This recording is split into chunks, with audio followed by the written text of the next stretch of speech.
This episode endorsed by Tim Minear. This week, we're discussing Buck and Eddie's terrible, horrible, no good, very bad road trip where it's all fun and games until they both get hurt. Buck enters a miserable saw trap of reverse abandonment issues after getting them lost and starring in their personal version of Shakespeare in the Diner. Meanwhile, Eddie faces two of his greatest fears, losing Buck and small-town homophobia. But he perseveres, doing his best impression of Dean in Purgatory. Where's Buck? Where's the angel? Have you ever watched something that completely rewired your brain chemistry? A procedural network drama might not be your usual pick, but it's ours. This is the Buddie System, a 911 yapathon hosted by three friends who have DM'd each other enough character dissertations to earn a PhD in media literacy. I'm Han, coming to you straight from the characters' heads. I'm Sil, bringing you to the observation deck. And I'm Rachel, connecting the dots with my red string. With our powers combined, no stone is left unturned. And no buddy is left behind. This is our 9th special episode covering Season 9. Today we're talking about Season 9, Episode 13, titled Mother's Boy, written by the one, the only, Tim Minear. That's Dad. That's Dad. Directed by Jonathan Lawrence. It's Dad's best friend. Oh my God. Welcome back, Jonathan Lawrence. Does that make him our uncle? Uncle Johnny. Okay, I'm gonna stop. Here's Johnny. I gotta go. So do I. And the director of photography is PJ Russ. Dog. Sir Russ Dog, if you will. Sir PJ. Anyway, I'm sorry. I just have to say, the credits here are stacked. Yes. I need 20 more episodes with them. I feel like this was for us. Because of the buddy of it all. Because of road trip, supernatural vibes. Coded it was. Like, it all really... the things we love. Yes, literally all the things we love in one episode with we love everyone on the show in production. But like, this team, though. Super stacked. Yes. Yep. So speaking of the team, there's someone on this team who committed a psychological act against us the night this episode psychological act. That's one way of describing it. who gave us the biggest jump scare. No, literally the entire night. Yeah. Of the entire night. Yeah. More. Yes. Arguably more than the episode. Yes. Very true. So in case you're not terminally online or don't read any articles or don't watch any of our reactions or live streams or seen on our socials. Hey, and this is your first episode. That's crazy. For the people who might not know, Tim did a lot of interviews for this episode because he wrote it and he's the showrunner. So he did one with TVLine with Andy Swift, who we've mentioned like his articles on our rewatch episodes like many, many times. Yes. He's been on the circuit for like since the beginning. And he is kind of like known for being the person who like brought up Buddy first, and he continues to do that. First, yeah. So he asked, I have to say, I've kind of given up on you guys ever giving us Buck and Eddie as a couple, but when I saw the promo for this episode, my first thought was, oh, it's finally happening. And Tim said, that's funny. I did see that some of the fans were like, okay, they're shooting at this location. Now here's some photos of the location. There's a motel here. It's only got single beds. It must be. And then they don't even stop at the motel in the episode.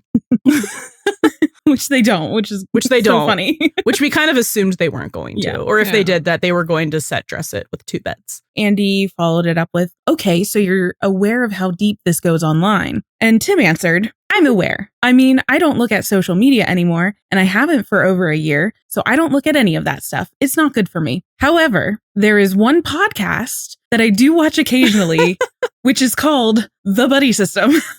It's these 3 women. Close enough. Anne.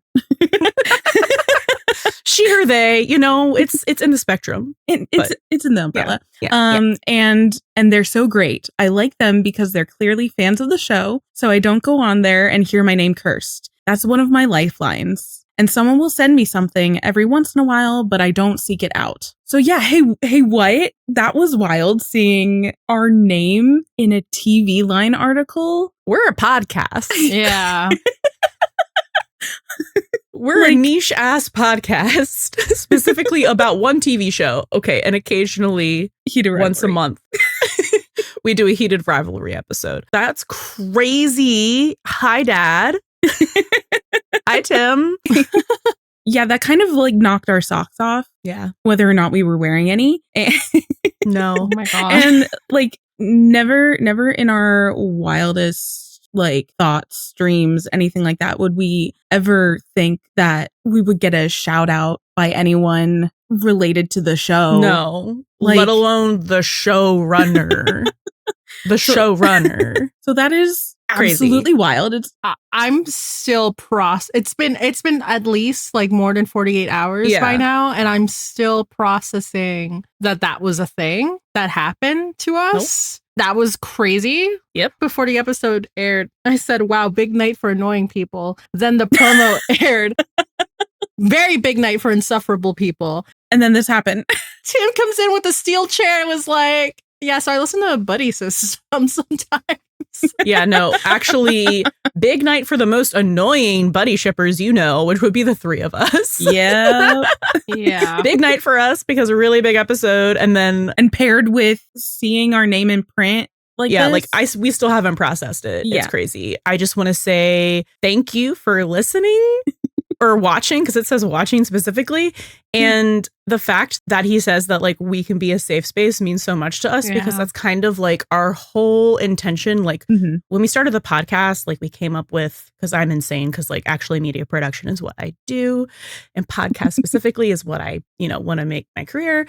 And I was like, okay, so we're going to make a brand Bible, and we're going to come up with like what we want our kind of like thesis statement to be. And I don't remember what it was specifically, but it was kind of just being like treating people with respect and like never making them feel like attacked, looked down upon, and just like making like a good positive experience for people where they can have fun, because there's a lot of spaces in all the fandoms right now where like there's a lot of negativity and a lot of dooming and a lot of just like spiraling, and it's not even all about shipping, but we just want it to be like a really nice space where like we could talk about this thing we really love and maybe other people could join us. And it's crazy that like the person who made the thing we love likes us back. Yeah. Like actually also it's like a circle of like, we love your thing so much, we made this thing. And he's like, I like your thing, I watch it. That's crazy.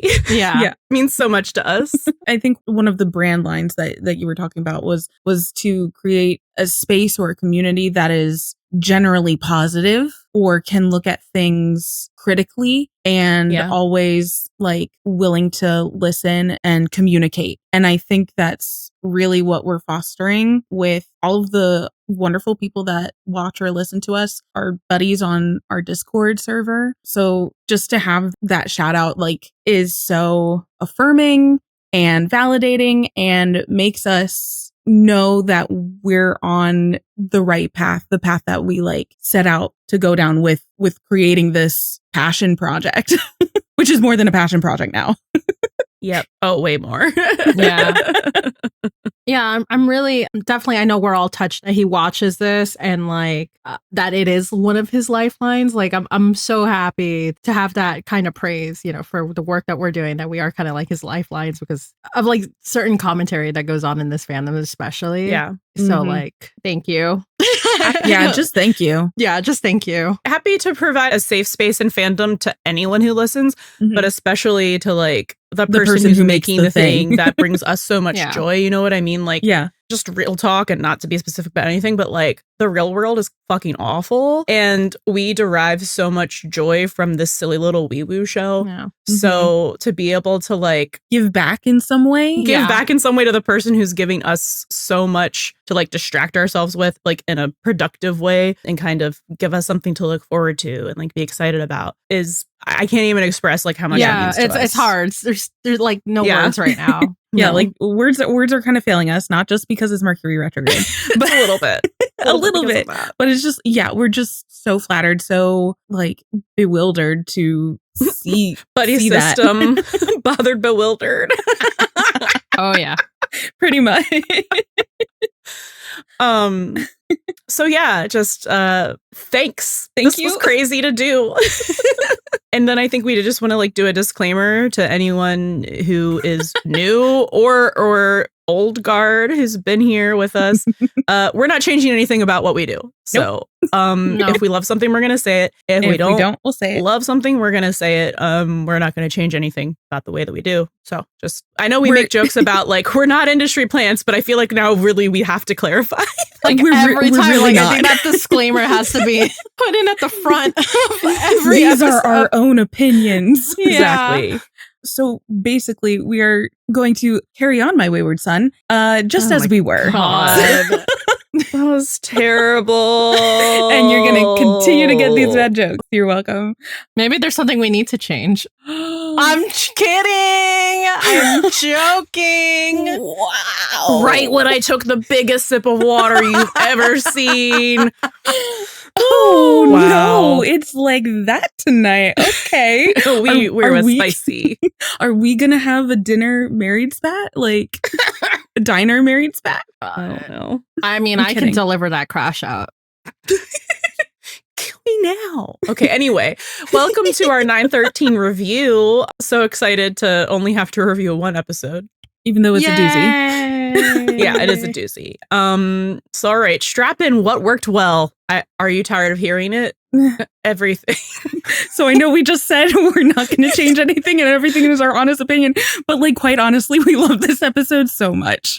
Hey, just like, gagged from beginning to end. It's like this episode. And this episode is great for insufferable people, but it's also great for insufferable supernatural people. Yes. So what worked well? Yes. So it's going to unwittingly like convert more supernatural fans. Like I already saw one who's making this thread of their watch through, which is incredibly entertaining and so much fun and positive. So someone who was a supernatural fan and is now starting 911. Yes. Yeah.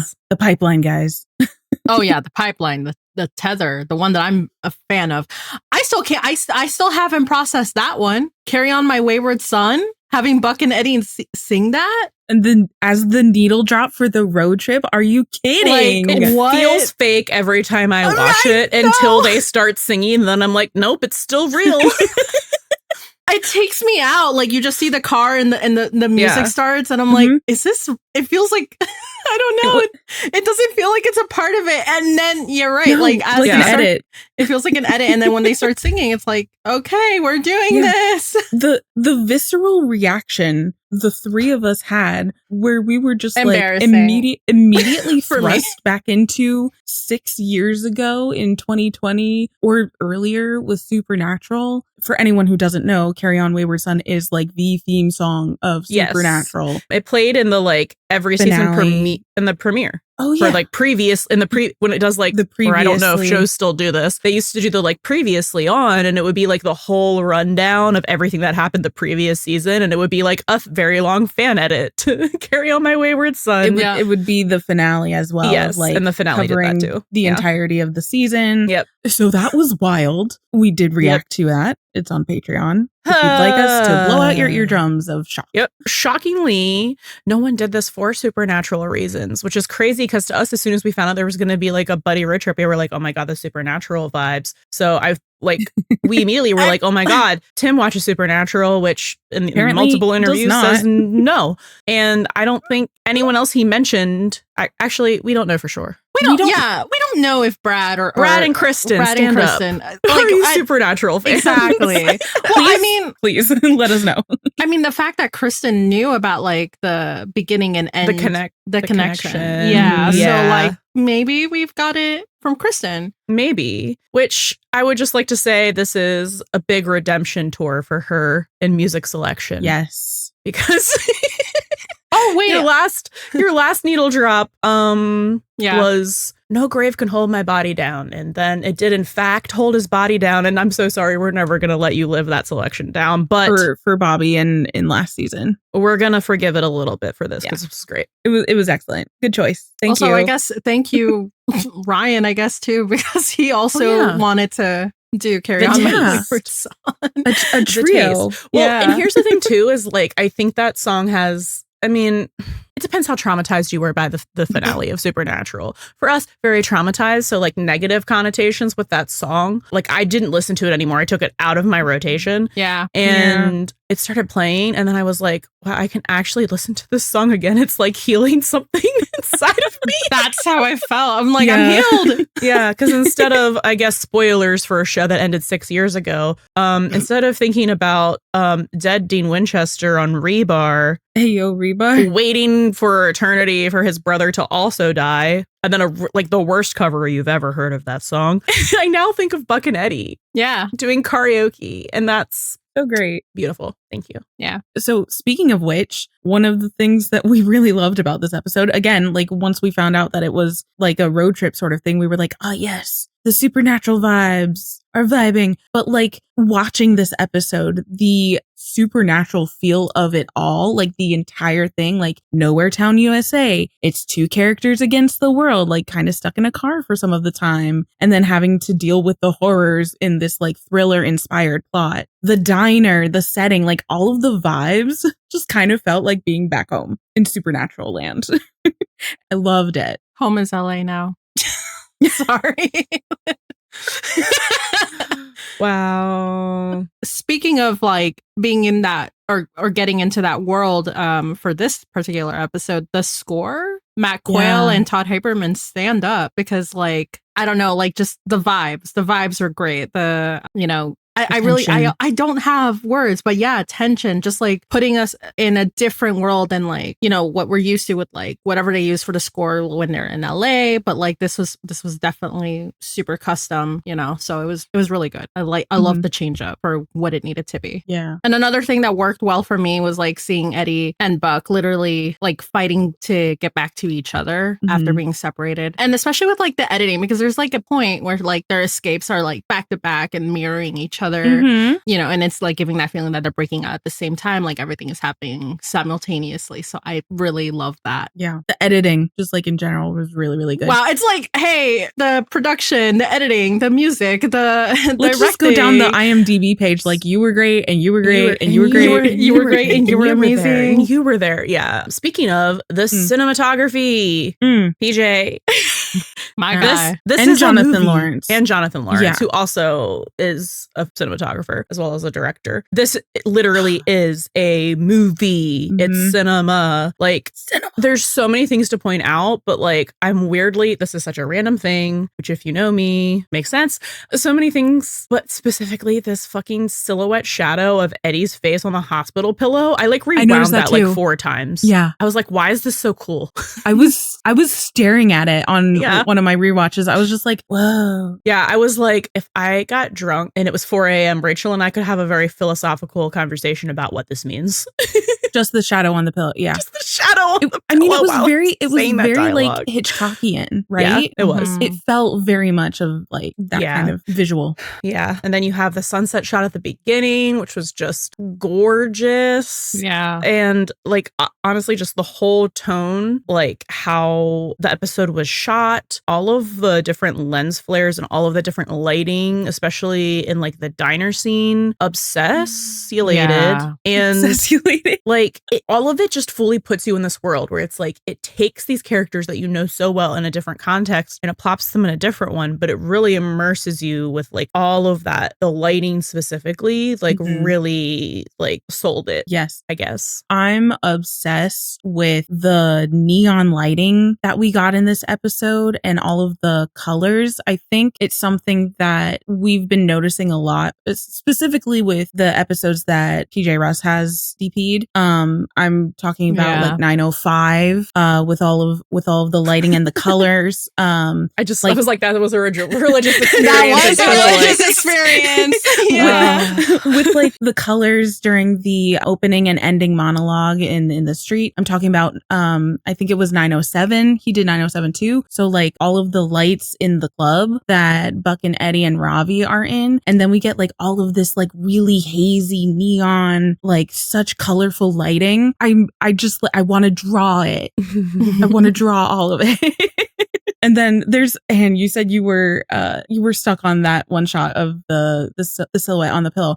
I'm stuck on this one shot near the end of the episode where it's Bonnie loading the gun and Buck is tied up behind her. It just feels like so classic cinema where it's like you're really up close on Bonnie, but you still see Buck in the background. But it's like this dual focus because you're focused on Bonnie who's up close, but you're also focused on Buck who's behind. And it creates like this, I don't know how they did this shot. I don't know if it's a composite shot or if they did something to like pull the focus because it creates such like a shallow depth of field and kind of like Buck is really getting in her head because he's really trying to like at that point appeal to her empathy to try to like get out of the situation. But like it felt like a classic like horror thriller shot to me, especially with the lighting and the shadows. I'm just like, it's haunting. It's a crazy shot. I would like to know how they did that because I don't know enough about the mechanic to figure it out on my own. Something that I adored about this episode. Wow, that was a Freudian slip. It really was. Anyway, something I really loved about this episode is that we have so much Eddie point of view, it's kind of a rarity. Not that we never get it, but like unless it's like a big like Eddie only focused storyline, we don't get a lot of Eddie POV. So I really appreciated like how they showed us over this whole episode the range of emotions and just how deeply he feels for Buck. And so you have like the affection on the road trip before everything goes wrong. Like he's having such a good time and he just keeps looking over at him very fondly. And like, especially when he was like, when they have that moment where Buck's like, this is good, right? And he's like, yeah, nodding and like really smiley. And then we have like the doom and gloom, which is like the opposite end of the spectrum. But like he doesn't get like this with other people. He feels comfortable enough. And we've talked about this before. He feels comfortable enough to display that in front of him. Yeah. And like, that's so big for Eddie, who like his whole motto because of his father is always just like, suck it up and just shove it down and don't let it, you know what I mean? Yeah. Like, don't let anyone see what you're going through, basically. So the fact that he lets himself be a bitch is just like a testament to like how safe he feels with Buck. And then he's also soft with him, like when they make up and he's like, no, like when Buck's apologizing, he was like, you're right. It was both of our decisions, you know, to take the back roads. He's really defensive of him with the homophobes. He's worried out of his mind after he wakes up in the hospital and Buck is missing, which is like not something we've seen a ton from him. So that was very interesting. And I want to say cool, but that sounds mean to see.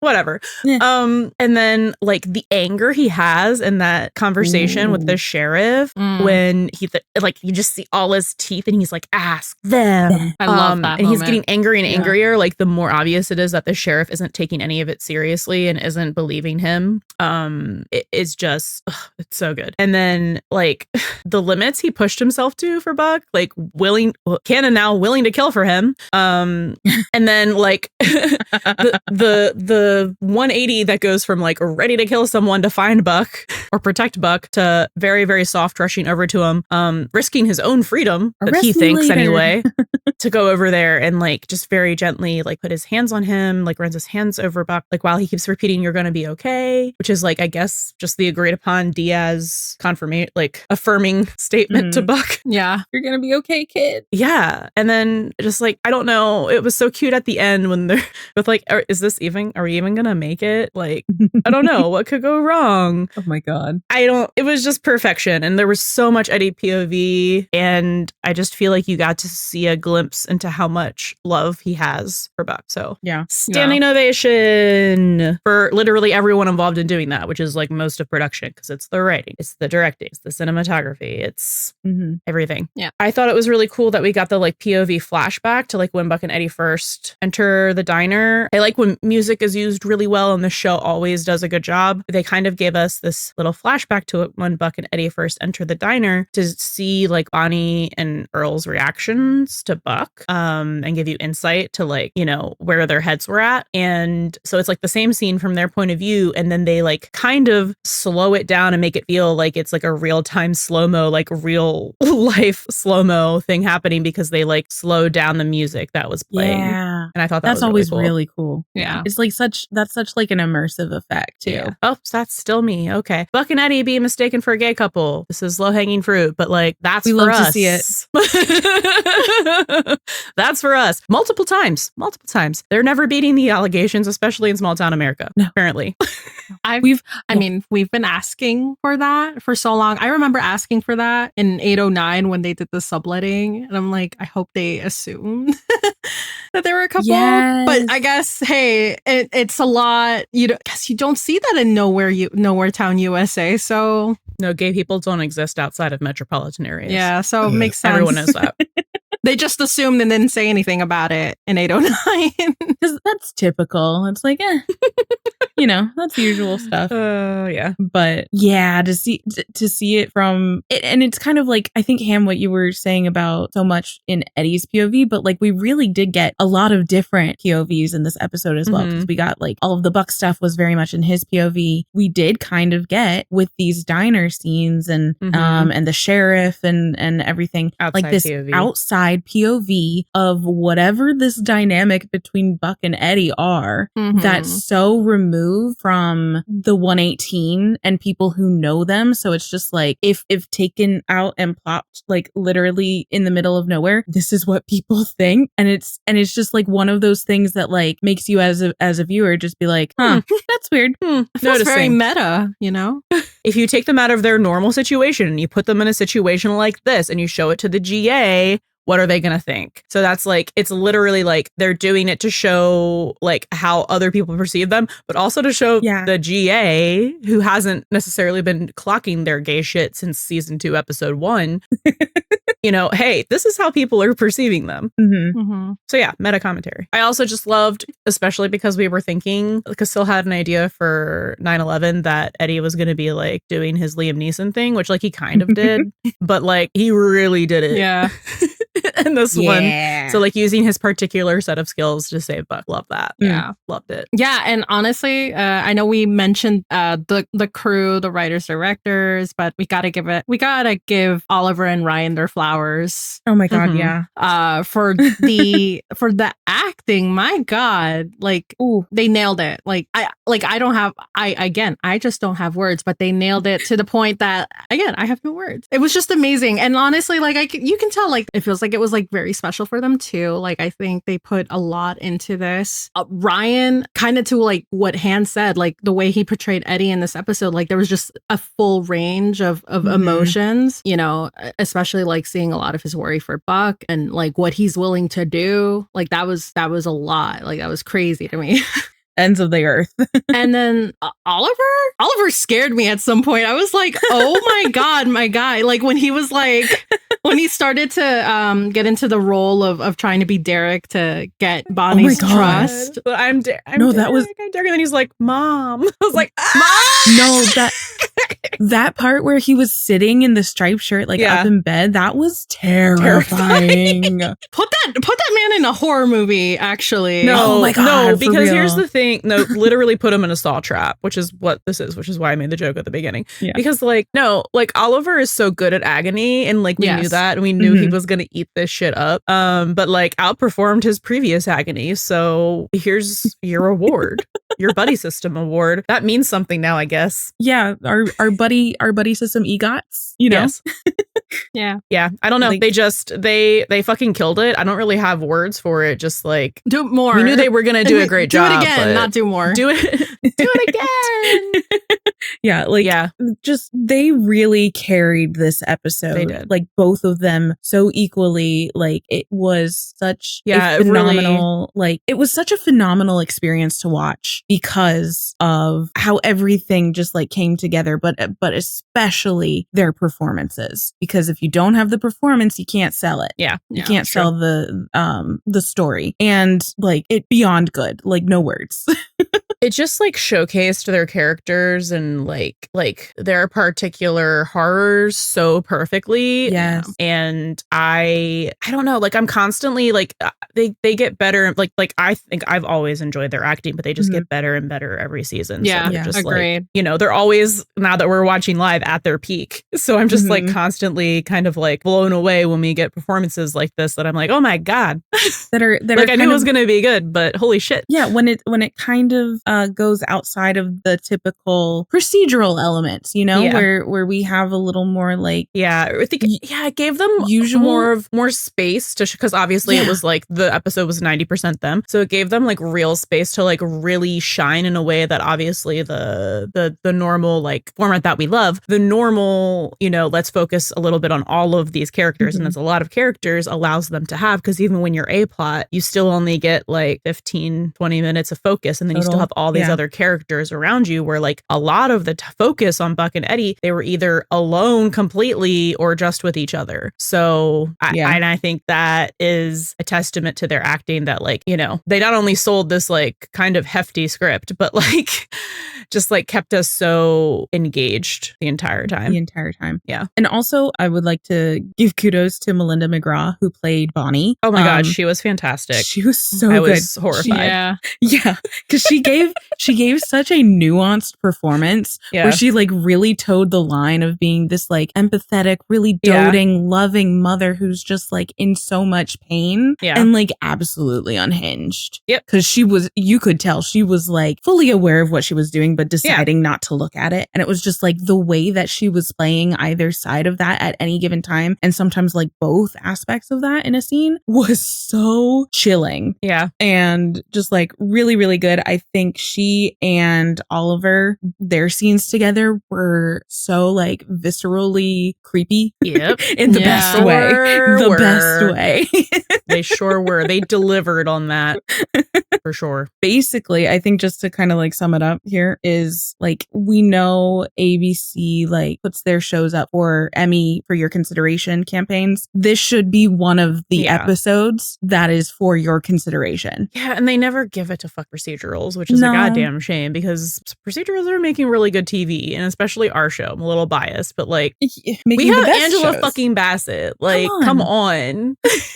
Put some respect on 911's name. But yeah, they really should put this episode up because it's so special. And like, listen, I know it's not something that we can do every season, but like I would love if there's like a buddy goes through the horrors something together every season. That could just it doesn't have to be the horrors. It can be comedy, because we know they have comedy chops too. So like, no, because like it could be anything. We originally were like, is it going to just be like a no good, very bad day where like literally everything is going wrong? Because like that would have been equally entertaining just in a different way. Yeah. You know what I mean? Like a due date type of like RDJ. And yes. That would be so funny. So I don't know. I think that would be also really funny if they did another road trip where they were like, that could never possibly happen twice. And like it doesn't, but then it's also just like something the different. Road trip is even worse. But like in a different way. Like not necessarily the horrors, but like but just like literally everything that could go wrong without being kidnapped like and accused of murder will go wrong. Yes, but on like a road trip. Yeah. I think you can answer this for yourself, you listener, but what could have worked differently or better? And I have one thing that would have made this better. One thing and one thing only, at least personally, the only thing that would make this better would be to make this episode an entire 3-hour feature-length film, Jonathan Lawrence director's cut. Yeah. Please. No, like a 3-episode miniseries. Yeah. Like we would watch an entire miniseries of that. We would watch an entire movie of that. Like, well, didn't Ryan say like in the Sophia Soto interview that he was like we were sometimes when we were filming this, we were like, this could be its own show. Yes. Yeah, its own movie. Could. Yeah. It really could. It absolutely could. And I don't think we said this like in the part where we were comparing to Supernatural, but it felt very much like a Monster of the Week episode, which are some of the best episodes of Supernatural, which are just like one-offs. And it really followed, well, we'll talk about this in our Best Buddy section, but it really like followed kind of that structure, which was kind of the structure of a lot of that show. So you could have, in fact, made this a show if you wanted to. Yeah, I don't really have anything like criticism to say other than like I would have loved more. Yeah, same. I would have loved more. Other than that, 13 out of 10. Truly. It's true. 13 out of 10. Are we just doing that for every? I guess so. Well, yeah, 13 out of 10. They keep upping the ante, so like. It's true. Well, it's gonna be big sad if we have to do like an 8 out of 10 again. Oh. It's like the one misnomer in the whole season. Listen, which is still a good episode, but it'll average out to like an 11 out of 10. It'll still average out to above 10. Yeah. All right. Well, moving on to, I don't know, probably the shortest character moments that we're going to have, because there were not a lot of character moments that weren't Buck and Eddie. Like everyone was in the episode, but like for such a teeny tiny short amount of time, like I loved seeing everybody, but like they didn't really have much. No. Like they were at Hen's birthday party. Yep. Yeah. That's kind of it. Yeah. So starting with Athena, moment that I love for her is when Eddie's like, he thinks I killed Buck. And she's like, what's the name of the sheriff? Like, like she's ready to lay down literally the law, like just becoming Eddie's one woman defense squad. Yeah. I just love that. Yeah. How defensive she was of him. Yeah. Especially when she was like, Eddie Diaz is not a killer. Yeah. Like, being like, you don't know anything about that man. Well, and I just love it because we don't have a lot of Eddie and Athena together. So I'm just like, ooh, I love the mama bear for Eddie. I know. It's like my whole thing with season 9 and onwards, Athena is like, she's the matriarch now. So it's like she's kind of filling that like emotional center role that Bobby was. So it's like she knows how much Eddie meant to Bobby. So, you know. Yeah. She's like adopted him as well. Adopted him. Yes, exactly. And kind of like to your point about her being the matriarch, my highlight is when she's basically telling Eddie to make sure that Buck follows doctor's orders to like, you know, stop at the, you know, like the end when they're going to travel back to LA to stop and like walk around and like, to help take care of Buck basically. So she's just being, you know, mom to both of them basically. Yeah. She really is. Yeah. And I loved how, well, we know Athena loves to find a little loophole, right, in the law, and just to kind of like do her own thing. So I loved that she was so willing and quick to aid and abet Eddie to tell him to go on the run when she was like, is there a window? Because I think you need to climb out of it. Even though Eddie was like, I don't think that would make me any less suspicious. And she's just like, no, it won't, but you need to do it. Like, you need to run from the law enforcement. Yes. Too sweet. I'm endorsing that for you. Like, do it now. Do it I now. loved that. She said, break that chain of command. Technically, we got that. True. Well, yes. And as the matriarch, he's going to listen to her. Yes. Above the law. Yeah. Yeah, okay. So like she was doing all of the like the plans and walking Eddie through everything because he was so preoccupied with like getting to Buck. Mm-hmm. So she was just like, I got you. Yeah. So for Chimney and Maddie, my highlight is for Chim because my dude just keeps doing this, just keeps saying out of pocket shit like accidentally and then being like, oh. I love when Chimney does that. So he answers the phone, unwittingly not knowing that Eddie is in the hospital, and is like, hey Eddie, what's up? You guys kill each other yet? The foot and mouth disease is terminal for this man. Right? Terminal. Stage 4. I don't know. It just took me out. Like, it was like serious moment, but on rewatch, I keep laughing at it. Cause I'm just like, my dude. He doesn't know what he stepped on it again. No. Like, because he doesn't know that like Eddie is basically being investigated for murder. He doesn't know about Buck's outburst of saying like, kill me, Eddie. Like, and just for Chimney to say that, just he's so tuned into them and he doesn't even know. Mm-hmm. It's like, are you old couple bickering? Definitely. Have to bail one of you out of jail? No, but actually, he might. He's like, I'm expecting it. Oh, wait. You're in the hospital. Oh, oops. Well, whoops. Yeah, you can see his face drop. Yeah. My highlight for Maddie is when she decides that she's going to go help search for Buck. And when she like says, he did the same for me, he did the same for me, which is, you know, referencing fight or flight. So I love that moment that she acknowledges that he did do that for her. Yeah. Yeah. That was a beautiful moment. And Jennifer Love Hewitt always does such a great job, like with the tears. Yeah. It really makes you feel it. Like every time. And she's so worried. Like, oh my God, the when it's Buck calling at the end and Maddie like grabs for the phone and just like this relief. Yeah. Mm-hmm. That was beautiful. Sorry, I guess I have two highlights, one for Maddie, one for Chimney. My one for Chimney is the one time he keeps a secret too well and it backfires on him spectacularly. And not only that, but how Karen did the exact same thing and just Hen being surrounded by people who are the worst secret keepers in the world. Is this canon that Karen can't keep a secret, or is he just projecting? I don't know. Because I feel like we've never talked about Karen not being able to keep a secret before. Like, I feel like he was just projecting. He might have been, but I just thought it was really funny that he was just like, I didn't want to tell Karen because I didn't want... Yeah, like, or Karen didn't tell Chimney because she didn't want him. Well, yeah, to spill that the makes secret sense. too. Yeah, that makes sense. It's him not telling her that like, made sense to literally no one, because everyone was like, what? Oh, the one He's time. a mess. He is a mess. We love him. Anyway, so Buck.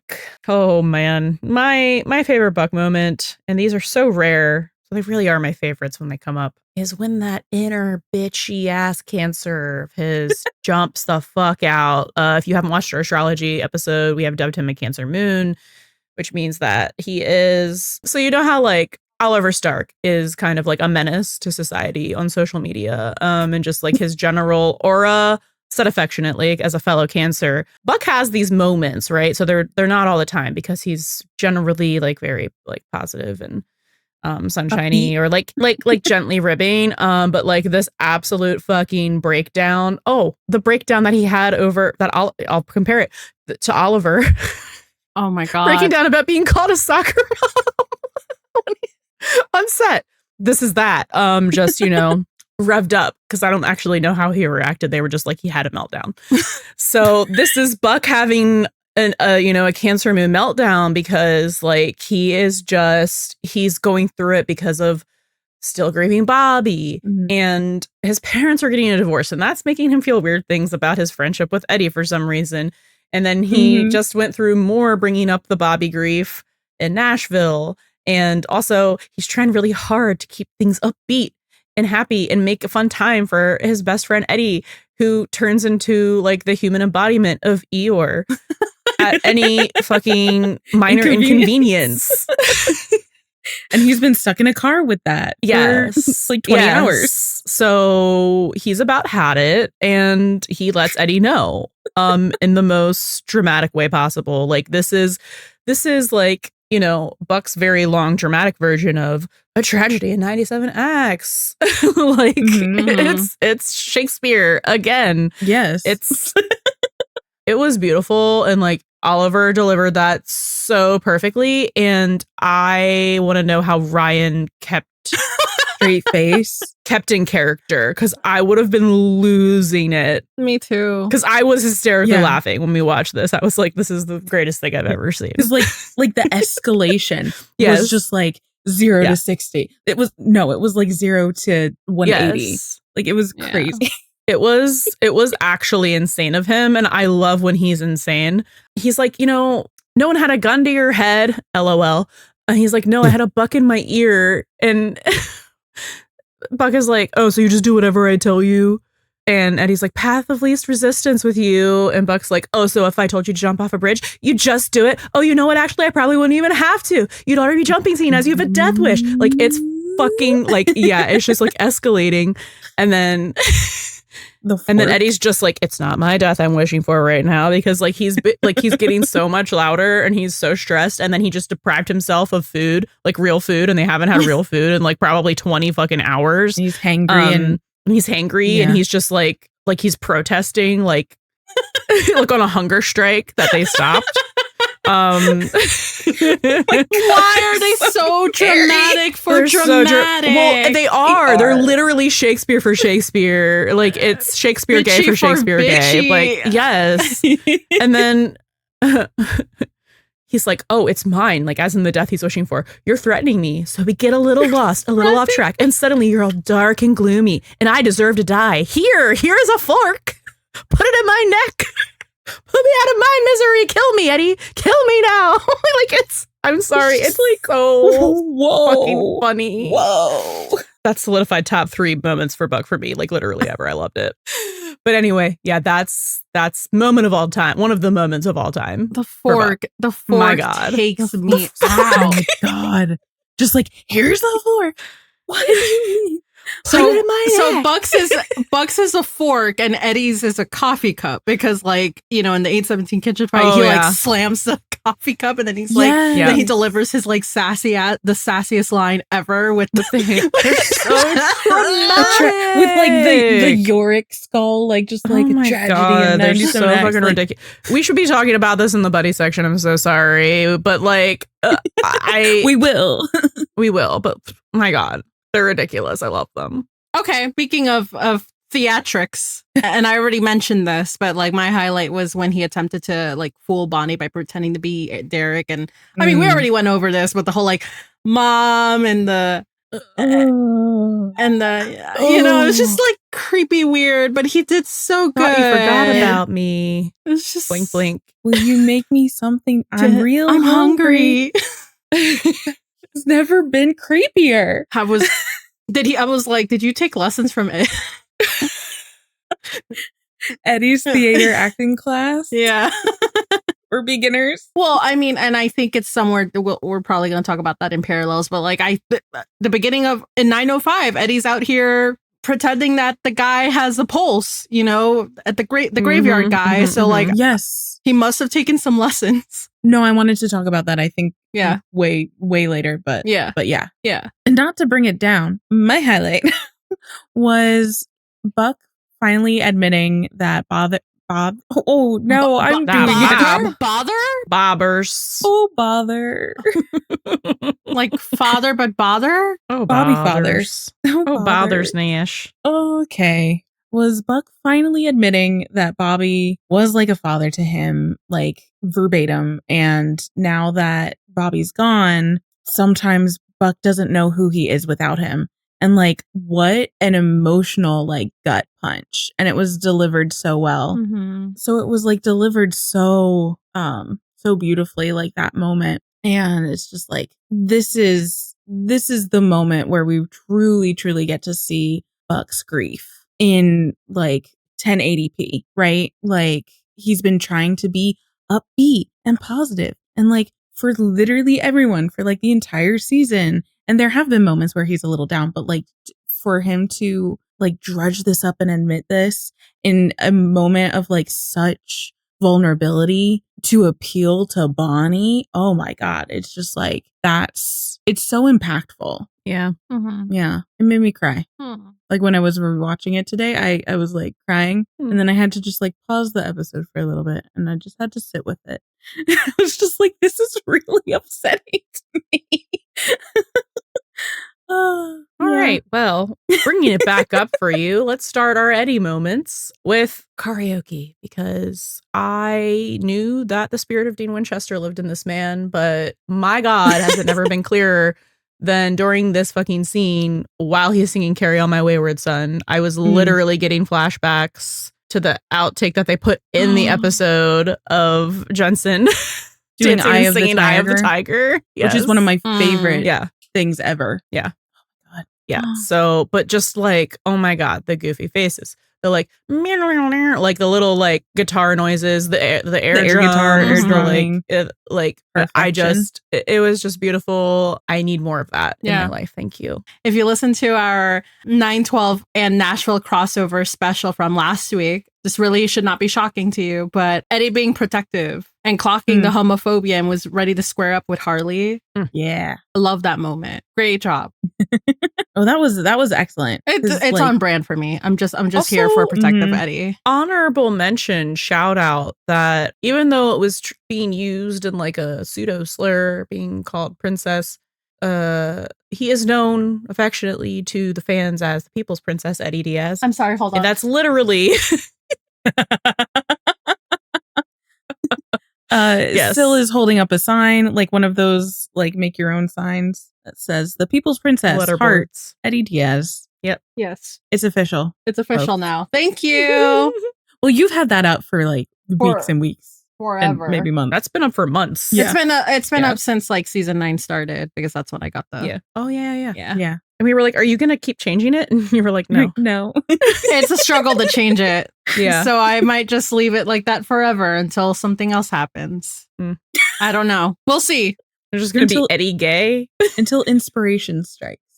That might be it. Like, yeah, maybe. I think Han might have mentioned this earlier in our review, But when Eddie was ordering Sheriff Woodson, or Sheriff Woody, I guess, to deploy more resources to look for Buck, like not taking no for an answer, and telling him to ask them, meaning like Harley and company, about like what would they want with Buck and stuff like that.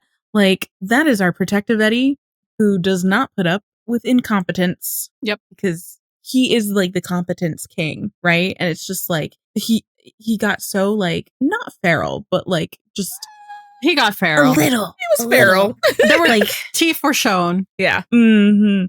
Hiss, he almost growled. He almost growled and hiss. Yeah. Yeah. So, I mean, just like, we love when Eddie is competent. We love when Eddie is like, take charge sort of thing. Yes. Yeah, let's go. Let's keep doing that. More of that, please. It felt a little bit like Cell Brawl in Block 911. Oh my God, I said it right. And that is one of my favorite episodes. I'm sorry. Can you say that again? Brawl in Cell Block 911. Oh, I heard that's not what you said. Cell the first Brawl. time. Dang it. You said Cell Brawl Cell and Brawl. and Block 911 I or really something. thought I got that one. Okay. You Brawl surely in- didn't, but you were really proud of it. So I was going to let you have it. No, because I was also trying to say it, and I was like, is she correct? Like, it wasn't even supposed to be a dig. I thought she said wasn't. it with my full chest. I thought She was just really excited so about it, and I myself. was like, I'm going to let her have this. She needs this. Because I have such a mental block with that episode title. I don't know why. It's I just, think we it's all just do. Bleep, bleep, bleep, bleep, bleep, bleep. Is it Anyways, Brawl and Cell Block? No. Brawl and Cell Block 911, I think. Brawl in Cell Block 911 It's a mouthful. one of my favorite episodes. Who created that I title? I cannot- would love to have a word with you. I'm pretty sure that's Andrew Myers. We love you, Andrew Myers. Well, Hold on, let me double check, because now I'm second guessing everything I think say. you're right. Because Andrew Myers, please come home. Please come home Brawl and in write Cell another Block episode. 911, Andrew Myers. One of my favorite Eddie-sodes. Mm. And it reminded me of that. That's all. Love that. Yeah. Speaking of Eddie, it's time for Queer Eddiemaxxing. Yay! Okay, wow. Where do we even start? Well, I guess with the diner altercation, because there was a lot happening there. There surely was. There was so much. Like, okay, the facial expressions that he was making in this, I don't think I've literally ever seen him this angry. Mm-mm. No, he was angry. He was very angry. Yeah. Like, we haven't been able to do our like frame by frame thing. Take that out, because that's insane. We haven't been able to watch like for these facial expressions like as closely as we do sometimes to like break this down. After Buck has his epic crash out, a man whose name I can't Harley. remember, Harley, says, "Yeah, done." Rude. Eddie's basically just like, mind your own fucking business. It's like, what are you looking at? Yeah. Like he goes from being so fucking done with Buck to like, why are you looking at him? It's like all of that energy that was being directed at Buck is like zoom, only on this person. Yeah. He's like, oh no, someone who's worth being angry at. Yes. You. Why are you looking at him? I don't care what decibel level he was at. Why are you looking at him? Harley, why is he looking at? Yeah. Why is he looking at Buck? Yeah. No, why is he looking at Buck? That's how I read it anyway. No, that's how I read it. Yeah. Yeah. And then he's like, oh, nothing. We just don't get a lot of your kind around here. Which, when I tell you we were gagged, Yeah. bamboozled, stopped, rewound, I believe. We're like, you're kind? You're kind. What do you mean? And so did Eddie. He went, what's that supposed to mean? So yeah, it's kind of similar to like in 811, Holy Mother of God, when Tommy is confronting accidentally Buck with the idea of Eddie being the competition for him. And he's very much like, he doesn't say, what do you mean? But it's very much like, competition with who? With Eddie? What? He's a renter and he's straight. No. He gets really, really defensive. Not in the same exact manner, because like It's a different scenario here. it's a different scenario, but I think it's the kind of same energy of like being confronted with something that you were not ready to be confronted with. Buck does get angry in this conversation that he has with Tommy.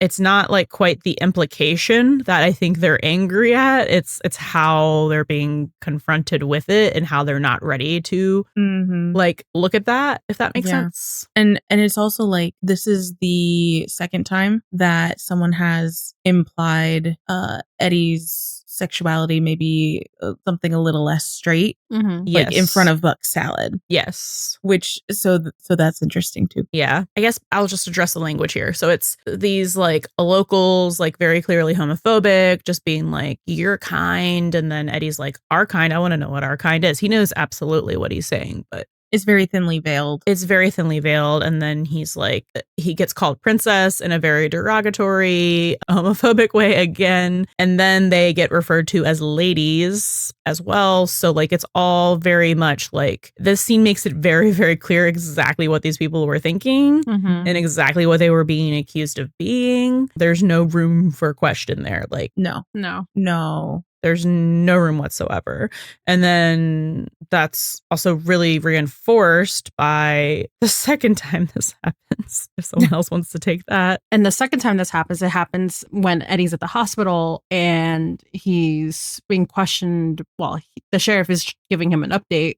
And basically, because the sheriff fucking Woody over here, he interviewed the people at the bar. So he definitely like interviewed the guys like Harley and all of them. He's getting a story where it's kind of like it's implied that maybe Eddie killed Buck because of the language that was being used, and it's like it's a crime of passion between two lovers. The way he talks about Buck to Eddie, so like there's a part where he was going to reference like the conversation. So he said, "What they recall is you and your friend, Mr. Buckley," and then Eddie's like, "We call him Buck." He does like a hand wave. You and your friend. There was so like the emphasis on friend, like.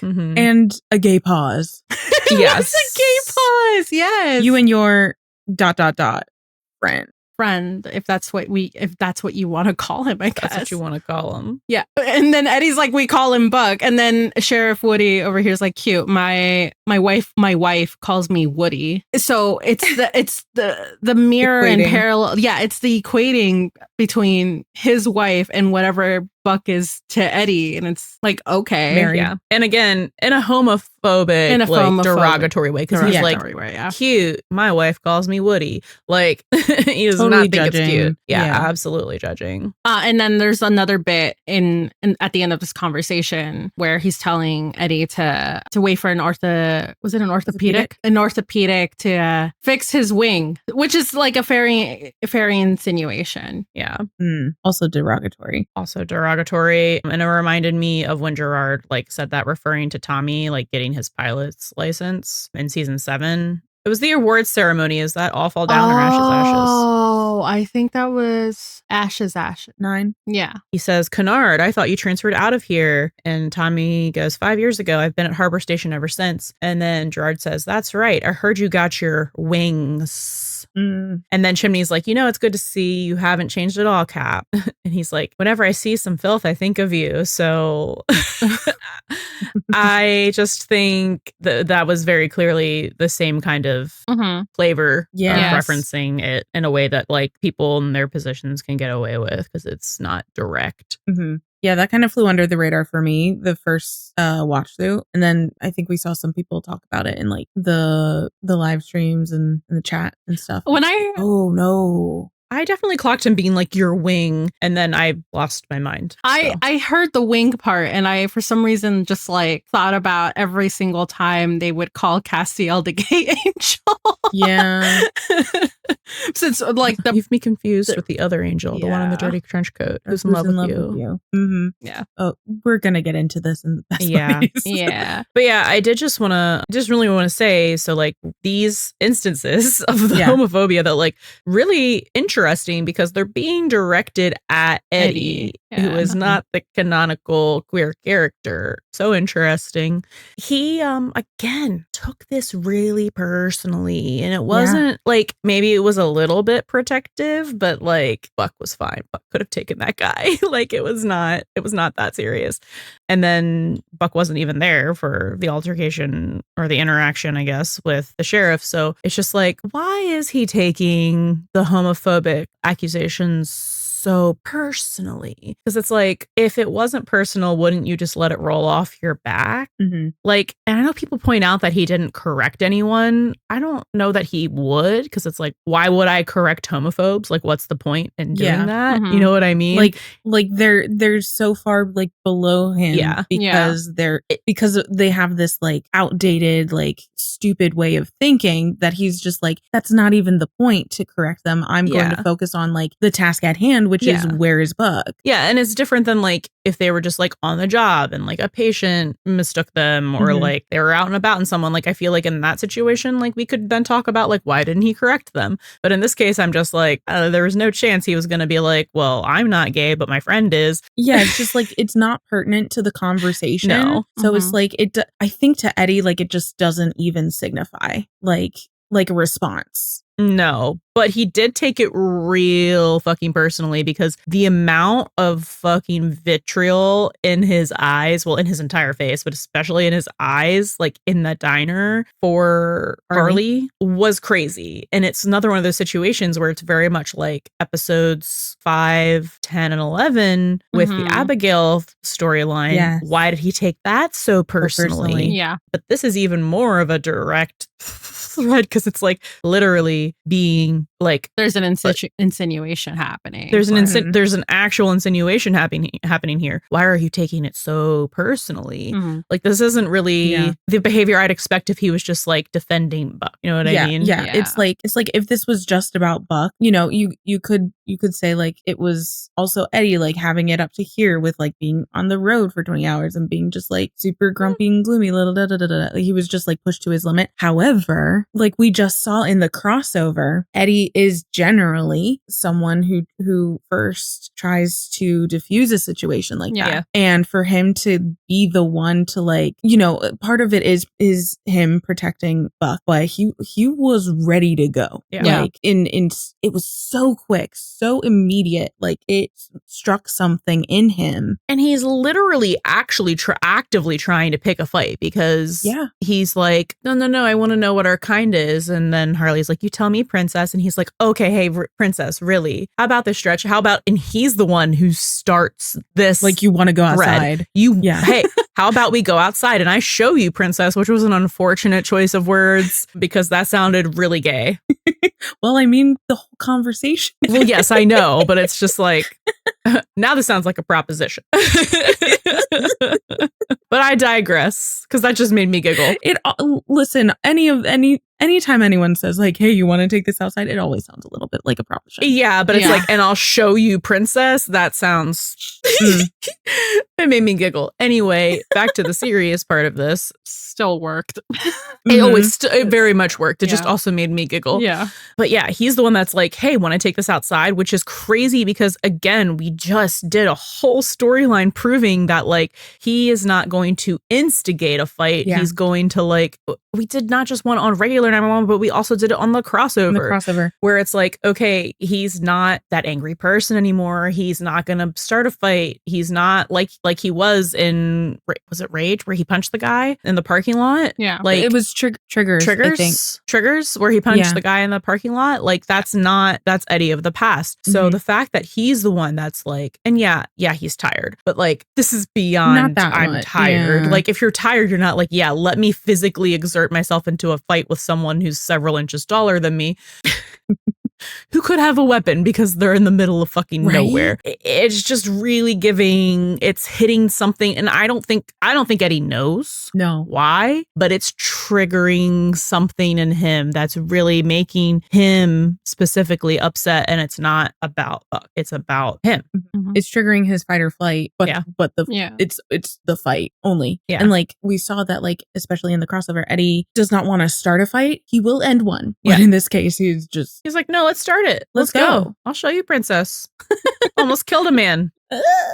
Last time I fought someone, like last time he like actually fought someone. Yeah. Because I don't consider the little altercation they have with Blue and Ryan to actually be a fight. Because they were just like, just like pushing each other. Yeah, that's kid play. This is closer to Fight Club era. Exactly. Which like if it came to physical blows, like Eddie could hold his own. Like he almost killed a guy by knocking his nose into his brain. That's like, what I'm saying. He could have started and ended the fight, but but why did you want to? Exactly. Noticing. Hashtag noticing.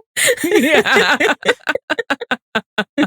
Okay, brought to you by the person who had the idea to make a minisode about Eddie and his sweet treats. Sheriff Woody stole his applesauce. Rude. That was rude. I'm sorry. He didn't even ask. And he also deprived himself. And he deprived himself. He only had fucking coffee. And it was like, Mm-hmm. I don't even think there was any cream or sugar on that table. No, that was just black. There was no cream or just sugar. black So that was coffee. just sludge. Got it. Yeah. Yes, that was diner sludge. And then he watched Buck eat 4 full plates of fucking food. Like as we know, Eddie is like when he normally the anger is like turned back inwards in himself. So I feel like that was punishment. He's actually angry at himself. Yeah. So absolutely. So like what's he angry at himself for? Being grumpy at his best friend who is just trying to make sure they had a good time. Maybe he feels a little guilty. So Eddie depriving himself of the joy of eating voluntarily. And then I guess like having that option being taken away from him by Sheriff Woody is also interesting too. It's like, is this a weird analogy? It's like for having Buck taken away from him? Kind of like, are we equating the applesauce to joy equals Buck and it got taken away from him? Yeah. Oh, yeah. I was going in a different direction with that I'm not sure fully worked, but it's almost like Eddie depriving himself is like him choosing all of that, but then having like the applesauce or the option like taken away is almost like an outing, like without his permission or volition. Well, yes, and both of these like weird? being assumed is no. It kind of tracks in a weird way because like both of these interactions were kind of not outings, but it's definitely bringing like I was saying earlier, it's bringing somebody to the surface he's not ready to address, just the way that Tommy did that for Buck. It's like taking some of that agency away from him. I think because he was I think he was using his agency to be like, I'm not going to give myself any food and sweet treats. I'm going to deprive myself because I choose, but then being deprived, like not. Bro, he did all of that without eating. I just realized. I know. He didn't eat anything. Oh, poor baby. But yeah, so then to be like, to have that option taken away, to have that joy as sustenance taken away. Yeah. Like the choice taken away. Yeah. It might be something. Yeah. I think that's you then, Silk. Eddie really thought that Buck must have been hate crimes. Oh, that was me. Okay, so I think I already mentioned it. I think I mentioned it at some other point during this episode. I think it's Eddie again, like clocking the homophobia. So during that whole interaction between him and the sheriff, you know, where the sheriff is accusing him for possibly murdering Buck, Eddie is more under the impression that Buck must have been hate crimed, basically, like because before the crash, Buck and Eddie were like, it must be, you know, the guys from the diner, or that they think that it was the guys from the diner that were driving the jacked truck. So it's just some clocking that he has. Yeah. Like Eddie's mind immediately went to, oh no, it's those guys. It's a hate crime. It's a hate crime. I don't know. That has implications for my own personal theories that I know are not true, but are my own headcanons about Eddie. Yeah. Interesting. Yeah. So, well, folks, there was no closet, but there was a window, and Athena directed him to crawl out of it. So that's just so interesting because he did say, like, allude to like that room feeling like a prison. Oh, something that was also interesting. A lot of that scene when Eddie was on the phone talking to Athena and Maddie and Chimney, he was propped up in the doorway to the bathroom. Oh, yeah. Which is like kind of the closest thing one could get to a closet. In a hospital room. And kind of the fact that he was leaning on the door frame. So he was like half in, half out. right? Yeah. And then I don't know. She's like, I was going to ask if there was a window because I think you need to go out of it. Yes, we all do, Athena. Window, closet. Yeah. And then once he gets out, he's like trying to find transportation. He's like looking around like how he's going to get all the way to the diner. He's like, options are limited, but there are options. And I just found there are options. Yeah. I just found the wording curious, especially when we're such Eddie truthers. Yes. Options are limited for people that he would want to date, but there are options. Like he's not shutting himself off from everything. From possibilities. Yeah. 905 callback. Okay. Anyway, I'm done. After he breaks free from the prison that was the hospital and rides horses back to the diner. Incredible. Incredible sequence, right? But it's the fact that he did that behind another man for me. Yeah. Because I totally thought he was going to be like, I need to commandeer your horse. That's what I thought too. Yeah. Then it was like, no. Can you He was just getting a ride. Yeah. Like it was an Uber. I don't know. Ye old Uber. Ye old Uber. Ye old Uber. No, I thought so too. Like there's something there about him riding in the back of the saddle behind another man, driving the horse, holding the reins. Right before he has a woman hit on him. Right. While he's very obviously in distress. I don't know. Something. Right. Something. Right. So, there's a thread there. And that's what happens, right? Like, so he gets to this diner and then he's asking for information. And then like the waitress, I guess, she's like, at some point she's like, I can't give out personal info, but you can have my number. And he's just like stares, which, and honestly, it's more like confirmed that he left. He never got it. It's more confirmed that he left because he was like, because he's on the phone with Maddie. Yeah, he was like, and I'm done. He's on the phone with Maddie and he's like, so Bonnie Sheets, I didn't get the spelling. So he literally just walked away. Yeah. It was so good. It's like everything that they don't say in this little bit of a scene because Eddie does not have like a verbal answer to that, but the scene does cut like right after that. You like see his reaction and he's just kind of like stone face, not impressed, not moved, not like looking interested in any way, shape or form. And then it cuts to him on the phone like, I got this information, just like absolutely just nothing. Again, how many times have we seen him just be like, no thank you to a lady, and now he's just like, no. This season so many times. So interesting that they keep feeling the need to show us that he's not interested in women. I don't know why that could be.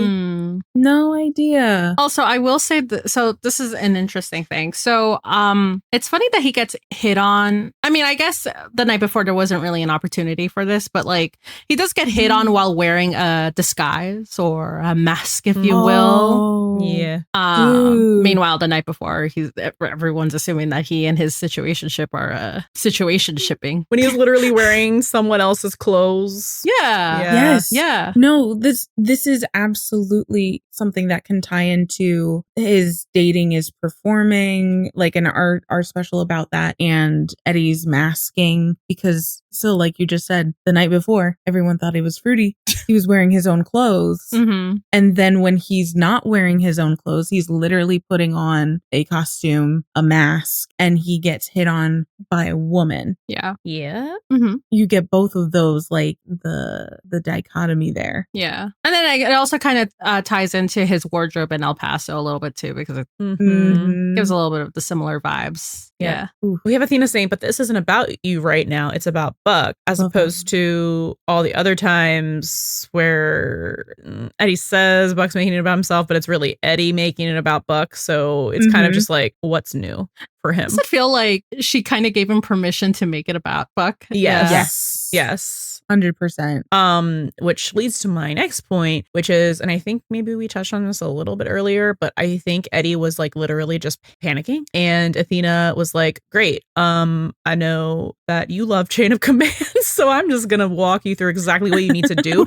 And then he could focus on what he needed to do instead of just like panicking, because it's like he's so good in an emergency, but like we've we've never seen him in a situation like this at all. Where like the closest we see is those like 5 seconds where he thinks Chris is gone with the tsunami, and then a little bit like it's kind of a preview of this in 9-10.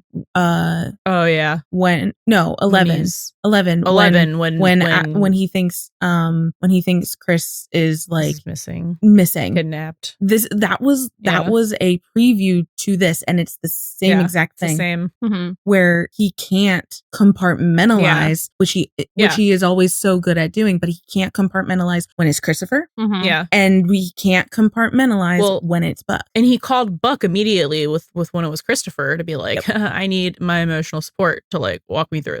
To like keep like ground him basically so that he can do what he needs to do. And Athena was absolutely doing that. And it was just very much giving like it's that classic trope of like the character loses their mind, like when it's the person that their partner or the person they're in love with. Mm-hmm. Yeah. So she's able to like just let Eddie focus on that and do what he needs to do, and she's taking all of like the logistics and out of his hands so he can do everything else, fight to get back to his family. Oh yeah. So we were rewatching the episode last night, and it's the part, you know, where it's the whole like climax at the end of like Eddie finds him, but it's like he's got a gun to Bonnie and like Earl has a gun to him, and then Buck tasers Earl, and then as soon as like Earl is down and like he's got Bonnie under control, you hear him do this like the softest exhaled like mm-hmm. Mm-hmm. Bro, it was crazy. I did not notice that like the first 2 times I watched it, and I was like, that's insane, because it literally sounds like a prayer. I wrote just like a prayer, hello Madonna. But yeah, that was crazy soft. And like Buck can't even hear him. He's just like, oh my God, he's there, and he's not gonna literally be, you know, already dead or shot in front of me, or I don't know. It's just, it's a lot. It was like an exhale, like it was part of him. Yes. You know, like he could breathe again. Yeah. Or some stupid romantic shit. Definitely sigh of relief. Oh my God. Yeah. You're safe. Oh my God. It's so good. Yeah. It's so good. No, that man thought he was dead. He didn't. Yeah. At some point. Because he's like, oh, when he's yelling, where's Buck? Buck? Like, I really think is he alive? Yeah. So also like with this whole altercation at the very end, when the sheriff rolls up, the way Eddie absolutely wanted to run over to Buck, but was forced to stop because like the sheriff was going he for was him, about which was to wild. When they were like, I need to see empty hands, and he was like, motherfucker. But like, so Eddie was, you know, doing the thing, put his hands up, put the gun down, all of that. But the moment Buck collapsed, Eddie immediately runs over to him and is like, arrest me later. Just like does not care. Has to go to Buck. Even though the sheriff notably was not going after him, he was going after Bonnie because she ran. That was so funny on last night. On rewatch where Bonnie just like makes a break for it, which is hilarious. It's like, girl, where did you think you were gonna go? Like, girl, you're actually running. Crazy. That was so funny. Meanwhile, Eddie's like, arrest me later, expecting to get arrested. Yeah, he's like, I don't give a shit. I'm gonna make sure Buck's okay. So then he runs over to him and he kneels down next to him, and he's running his hands over him in a way like up near his like face and his chest that doesn't seem medically necessary or helpful. And they're very soft touches, like very attentive, just like he's trying to make sure he's okay, but it's like in a very personal way, not an EMS way. Yeah. Like, I don't know, maybe he took his pulse, like eventually when he got his hand like up by his neck there, but like before that, it was like it took a second. Hand on his chest, by his shoulders, like, and he's, you know, it's kind of like that wanting to make so it's okay. So yeah, like when you take someone's pulse, you're making sure that they're alive, but it's also kind of like, oh my God, you're real. That's what it was giving. Like, that you're real. You're really here after me thinking that possibly like the worst possible outcome happened to you. Yeah, because that's also what it was like before the sheriff arrived, right? Because he was really like, it's it's the whole like, yeah, like, am I imagining it? Yeah. So it's like he needed to make sure that he was real first before actually doing like actual medical checking pulse kind of things, paramedic stuff. Yeah. And the whole time he's doing this, he's like, look at me, Buck, you're gonna be okay, you're gonna be okay, you're gonna be okay. And he keeps repeating it, and it's like he's not really saying it to Buck, he's like saying it to himself, like he's coaching himself, like Buck is okay, Buck is okay, Buck is okay. Yeah, because he gets quieter too. Like, oof. And then I do just want to say, he's like, Buck is like, you look terrible. And Eddie laughs, and he's like, you should see the other guy. And Buck goes, I am the other guy. And Eddie goes, I know, like really softly, and smiles. And I just... What do you know, Eddie? What do you know? Like, I don't really believe in the Eddie knows theory, but like, this is the biggest argument like I could see people using is like this episode. Yeah. And like how he behaves and stuff. Like, maybe it's closer to the surface than we think. But I don't know. I really don't know. Think not, but... Well, I don't think he knows, but it might be like something subconscious, like intrusive thoughts, if that makes sense. Like intrusive thoughts that he just bats away. Yeah. You know, in the same way that Buck told himself that it was completely normal to check out straight like a guy's ass. Yeah. Who's? I don't know. Famous ass lover, best friends with men with. Anyways, that's badass. Interesting. Dad ass. Okay. That's not this episode. I mean, did you see the jeans he was wearing? Noticing. Hashtag noticing. Noticing all the time. And we're going to close out Eddiemaxxing with a quote from Tim Minear from the TV Insider article with Meredith Jacobs. So she asks, Eddie's been avoiding dating all season to the point that he had Maddie bid on him for himself at the auction, a moment I loved, by the way. Why is that for Eddie? It can't simply be because of Chris. Is anything coming up there with his love life? And Tim says, sometimes the story just kind of tells itself. And look, you know this, Meredith. It's like, there have been a couple of points along the way this season where I have considered going down a dating situation with Eddie and various female characters on the show.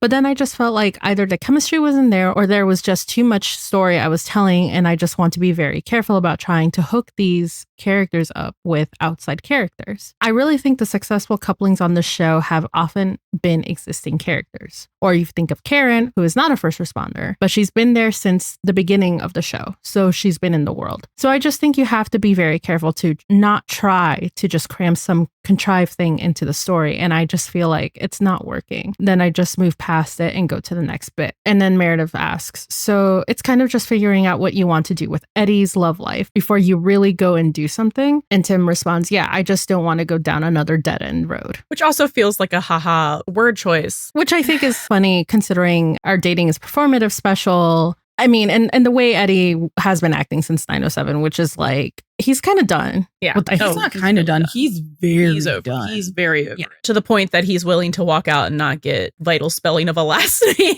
for lead, because he's like, I'm not dealing with this shit right now, and my Buck is missing. But no, it's just so funny because like we've said several times that like they don't do a great job with like setting up the love interest characters sometimes, like especially in season 6.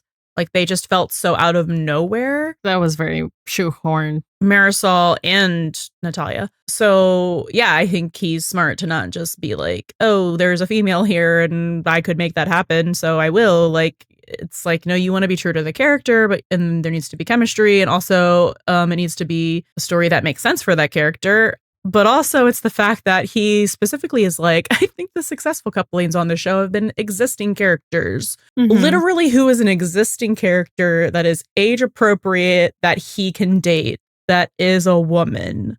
I'll wait. Yeah. I'm still waiting.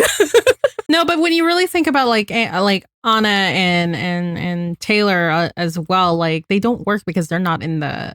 I mean, Taylor could have worked, but she had her own agenda, and then yes, Anna was just not in that world really, and she was kind of boring. Didn't we even bring it to something at like more like so concurrent as like the idea that Phantom had of Alex? Well, yeah, there was no fucking chemistry there. There was just no chemistry. So thanks for not doing that, because my God. I think Hannah and I would have been insufferable. Oh no, we would have. Here's the thing is like, we're not even, here's the thing. I don't even think we'd be upset if Eddie had another female love interest, because like we have our own. Yeah. Like, here's the path that we can take by having him date another woman. We just don't like this character. We just don't like this character. Like, first of all, she's terrible at her job. And then second of all, I just really did not like feel like there was any chemistry. And especially how they wrote and or acted it was very much like, it was like he was just going to her for help that was out of his purview. So it's very much just like, she is a tool and to like help Abigail, like that's strictly all it is. And then there's several insinuations that he's just like, she's just here. I don't care. She's just here. And I think that falls under what he said of there's just too much story that he was telling there. And so like everything else would have like any kind of romantic thing would have been like out of place, and it doesn't serve the story because like what you said, Alex was there to serve Abigail's story. And I think what we got with that was where it was centering Eddie and Abigail in this was so much more interesting and impactful than if they shoehorned in like a romance side plot. Yeah, I also do think it's actually, it would have given me the ick, actually. This second response, I feel, is the bigger response, because here's the thing. Like, I mean, obviously there's a lot of implications in the first response that help this, but it's the fact that she's like, so it's kind of just figuring out what you want to do with Eddie's love life before you really go and do something. And he says, yeah, I just don't want to go down another dead end road. So he's literally saying the next person I set Eddie up with is going to be endgame. And that endgame is going to be who's already on the show. And they just were setting up how Buck isn't willing to be a third because he's still learning how to be a half, and he's looking to settle down, and he's changed his wild ways. And it could be you, and Eddie's in the audience. Like, there's so many like instances here where both Buck and Eddie are going on their own separate journey, which we keep saying parallel journeys. This parallel journey that eventually will intersect because of, them reaching self-actualization on their own. Yeah.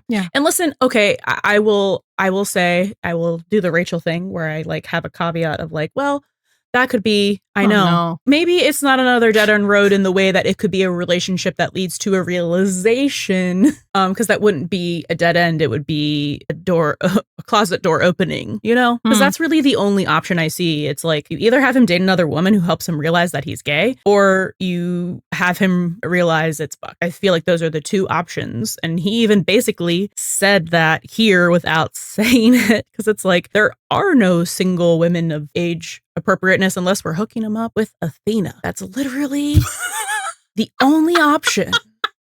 And I just don't think so. Listen, I'm all for crack shits on AO3. Well, listen, Ryan Guzman would be thrilled. He's gonna be like, that's Mother. That's Queen Mother. I just don't think so. I don't think the general audience would love that. Like, I know we talk about the Eddie Bobby parallels, but wait, no, then like Eddie would be like a Bobby stand-in, and he'd be Well, no. That is weird. I just mentioned it as a joke because like that literally is the only single, because she's widowed, female main character.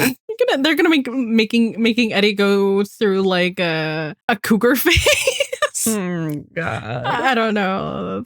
It just really feels like he's loosely alluding to Buck without saying that, because it's like, no, 100%. What other option is there? Existing character on the show. Okay.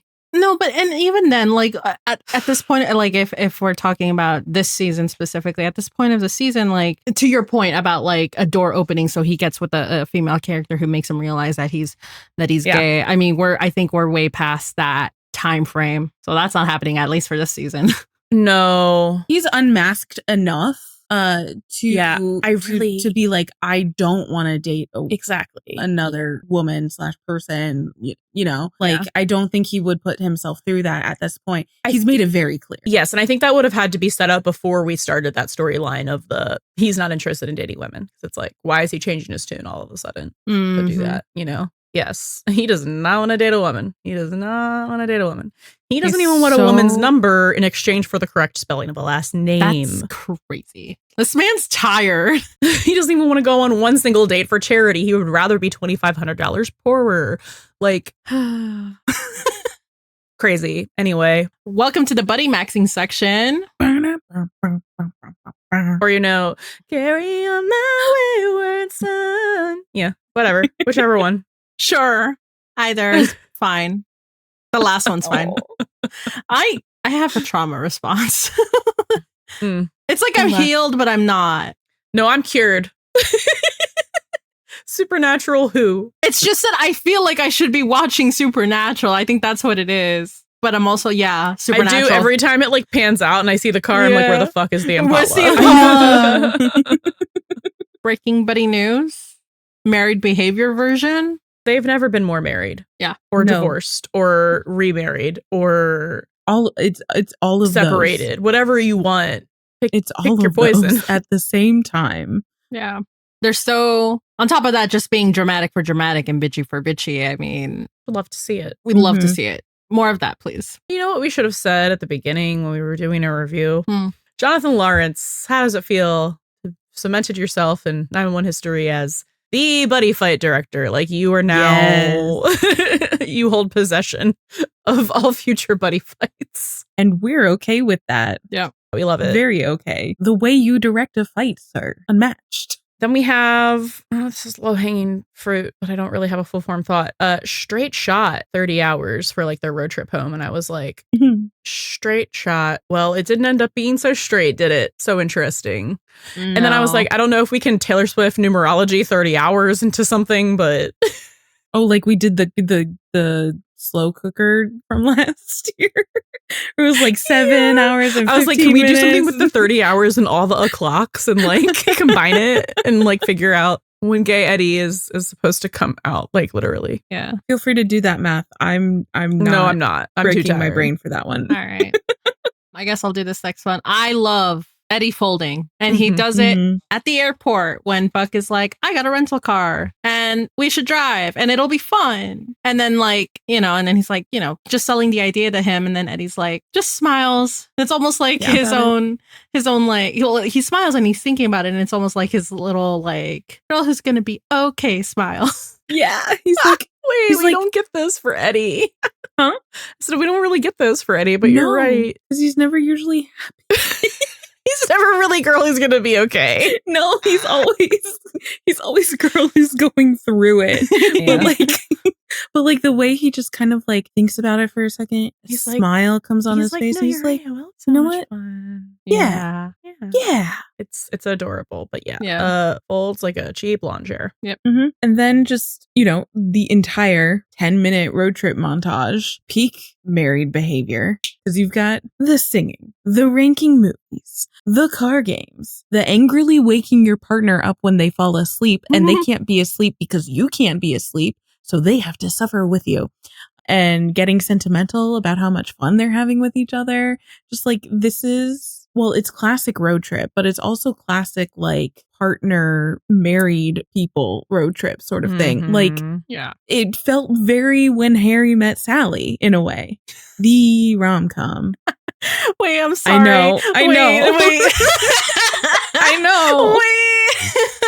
No, I'm thinking about the diner scene with with that too. Buck causing very different diner scene. Yes, it's completely Causing different, but they're still causing a scene, and everyone is looking at them like, like, oh, hello, what are you doing? They're just being loud. Yeah, it's them being very When Harry Met Sally together, like on this road trip, and the montage is so funny because you see like the entire like trajectory of all of their conversations and activities, and just kind of like up and down and up and down and up and down, like like a true married couple. Yep. Yeah. And then we get Eddie folding part 2.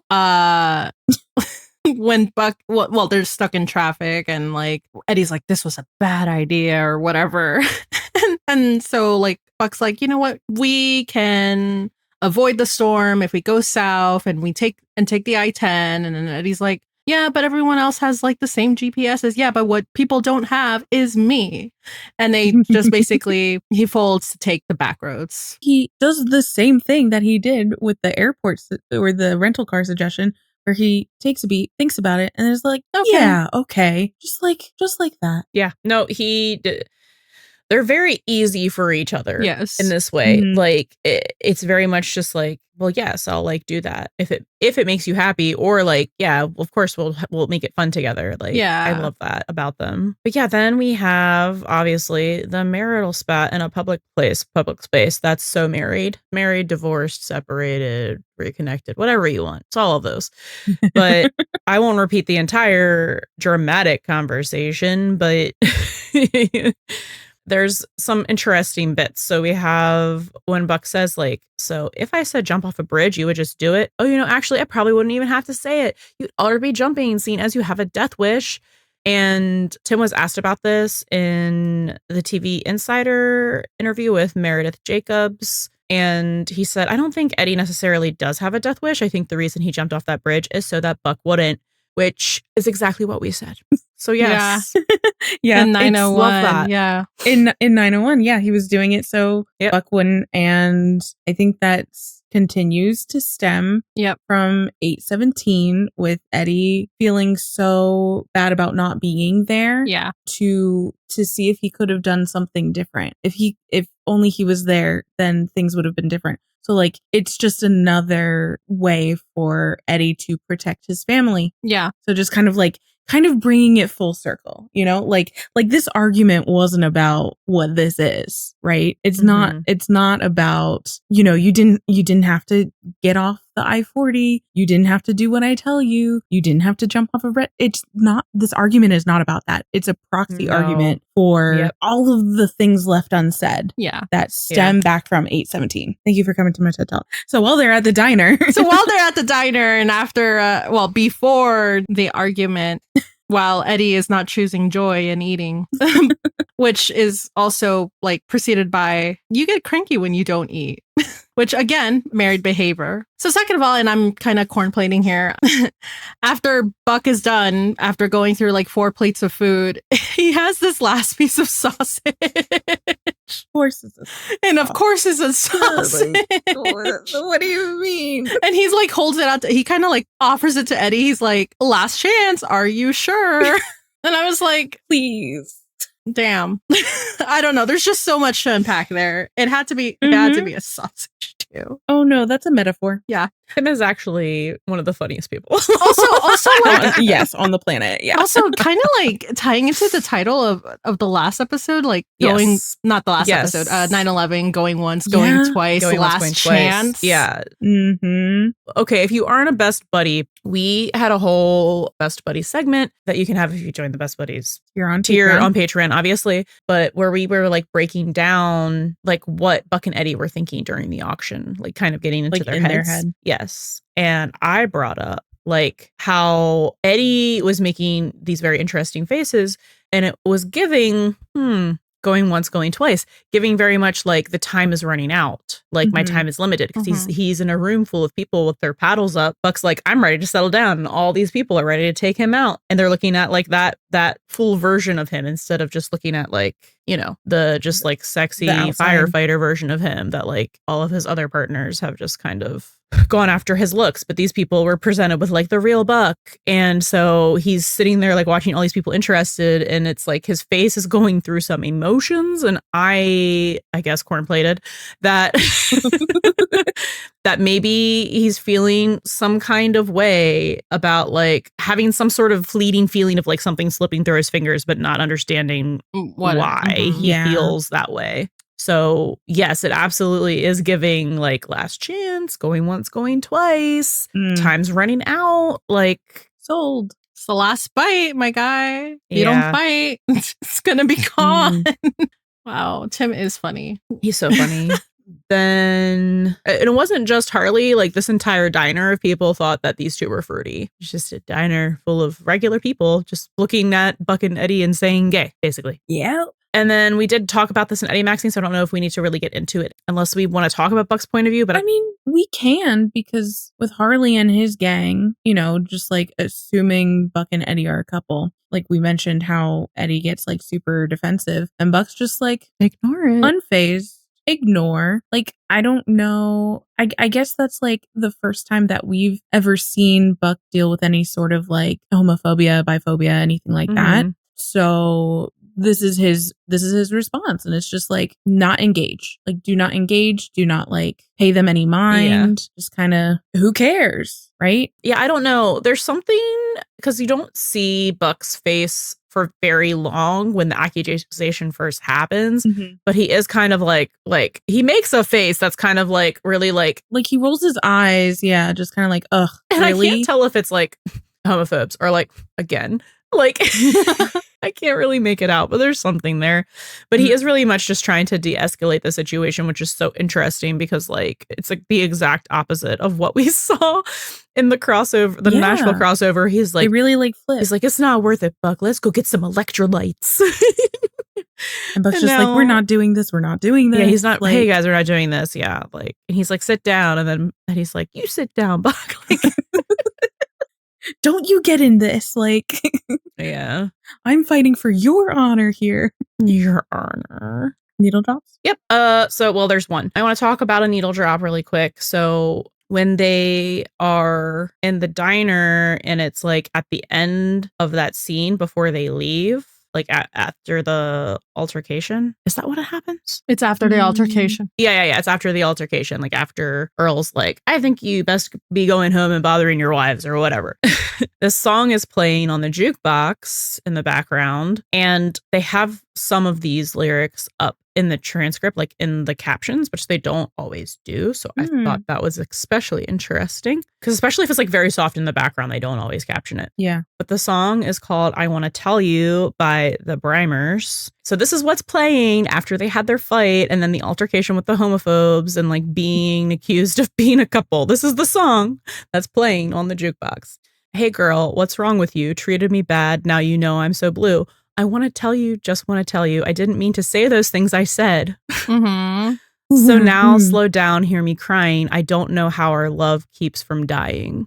Wow, that's so applicable. It's so applicable to married couple behavior of like married couple behavior, the actual NDEs that they're both going to experience, and still the lingering effects of 8/17. Saying things you don't mean. Yes. But then apologizing for it. And then like you keep on going because you love each other. Like, I love the needle drops in this show. They're so thoughtful. So clever. So when Eddie is pulling up to Bonnie's house and is yelling for like anyone home, hello, and Buck realizes that it's Eddie. And he just like immediately goes into this mode of like, I'll be Derek. I'll do whatever you want, but you have to get Eddie the hell out of here. So it's like Buck tells Bonnie that Eddie has Christopher, a 15-year-old son. Eddie is all that Christopher has. Like he really appealing to Bonnie as well as someone who's basically lost a child. Like imagine a child losing a parent and it works. It works. So to just try to like get Eddie out of Dodge. And Buck just does his self-sacrificing thing where he's like, I'll be Derek. I'll be whatever you want, but I need you to do whatever you can to get Eddie away so he can be safe, so Christopher can be safe, because those are the only things that matter. And it's just like we see so much about in this episode that Eddie is all about Buck. Buck is all about Eddie, but like Buddy is all about Christopher. Yeah. So it's just Buck taking that like self-sacrifice thing, especially after he said the whole like, you jumped off a bridge because you have a death wish sort of thing, like criticizing Eddie's self-sacrificial behaviors and doing what Buck does in that way as well, but because he's putting Christopher and Eddie first. And that's pretty married. That's the most married. Yeah. Married with children, if you will.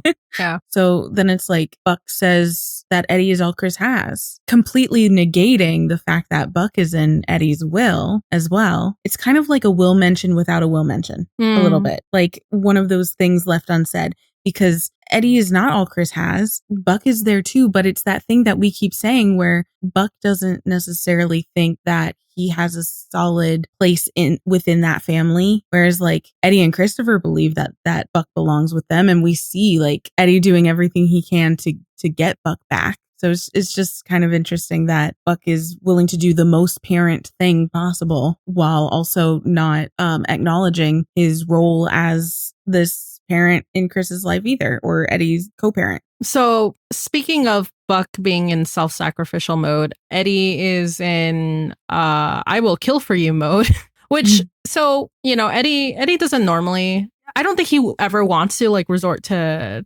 those extremes, but he does resort to those when he's at the literal edge, when he's in that fight or flight situation. He's going to choose fight, and it's mostly about like his loved ones, and that's when he like really considers it. So it's really protective Eddie, and it's also protective Eddie who's holding Bonnie like literally at gunpoint while he's also at gunpoint. But it's basically there was so much discourse this week about Eddie, you know, as a last resort killing someone, and I think this episode kind of confirms that he would. But again, it's as a last resort kind of thing. Yeah. I never doubted that he would do that for Buck, but I didn't want him to have to suffer with the consequences of it. Yeah, we don't want him to have to do that, but no, he would. So I just thought that these two were like in really rough shape from the accident, right?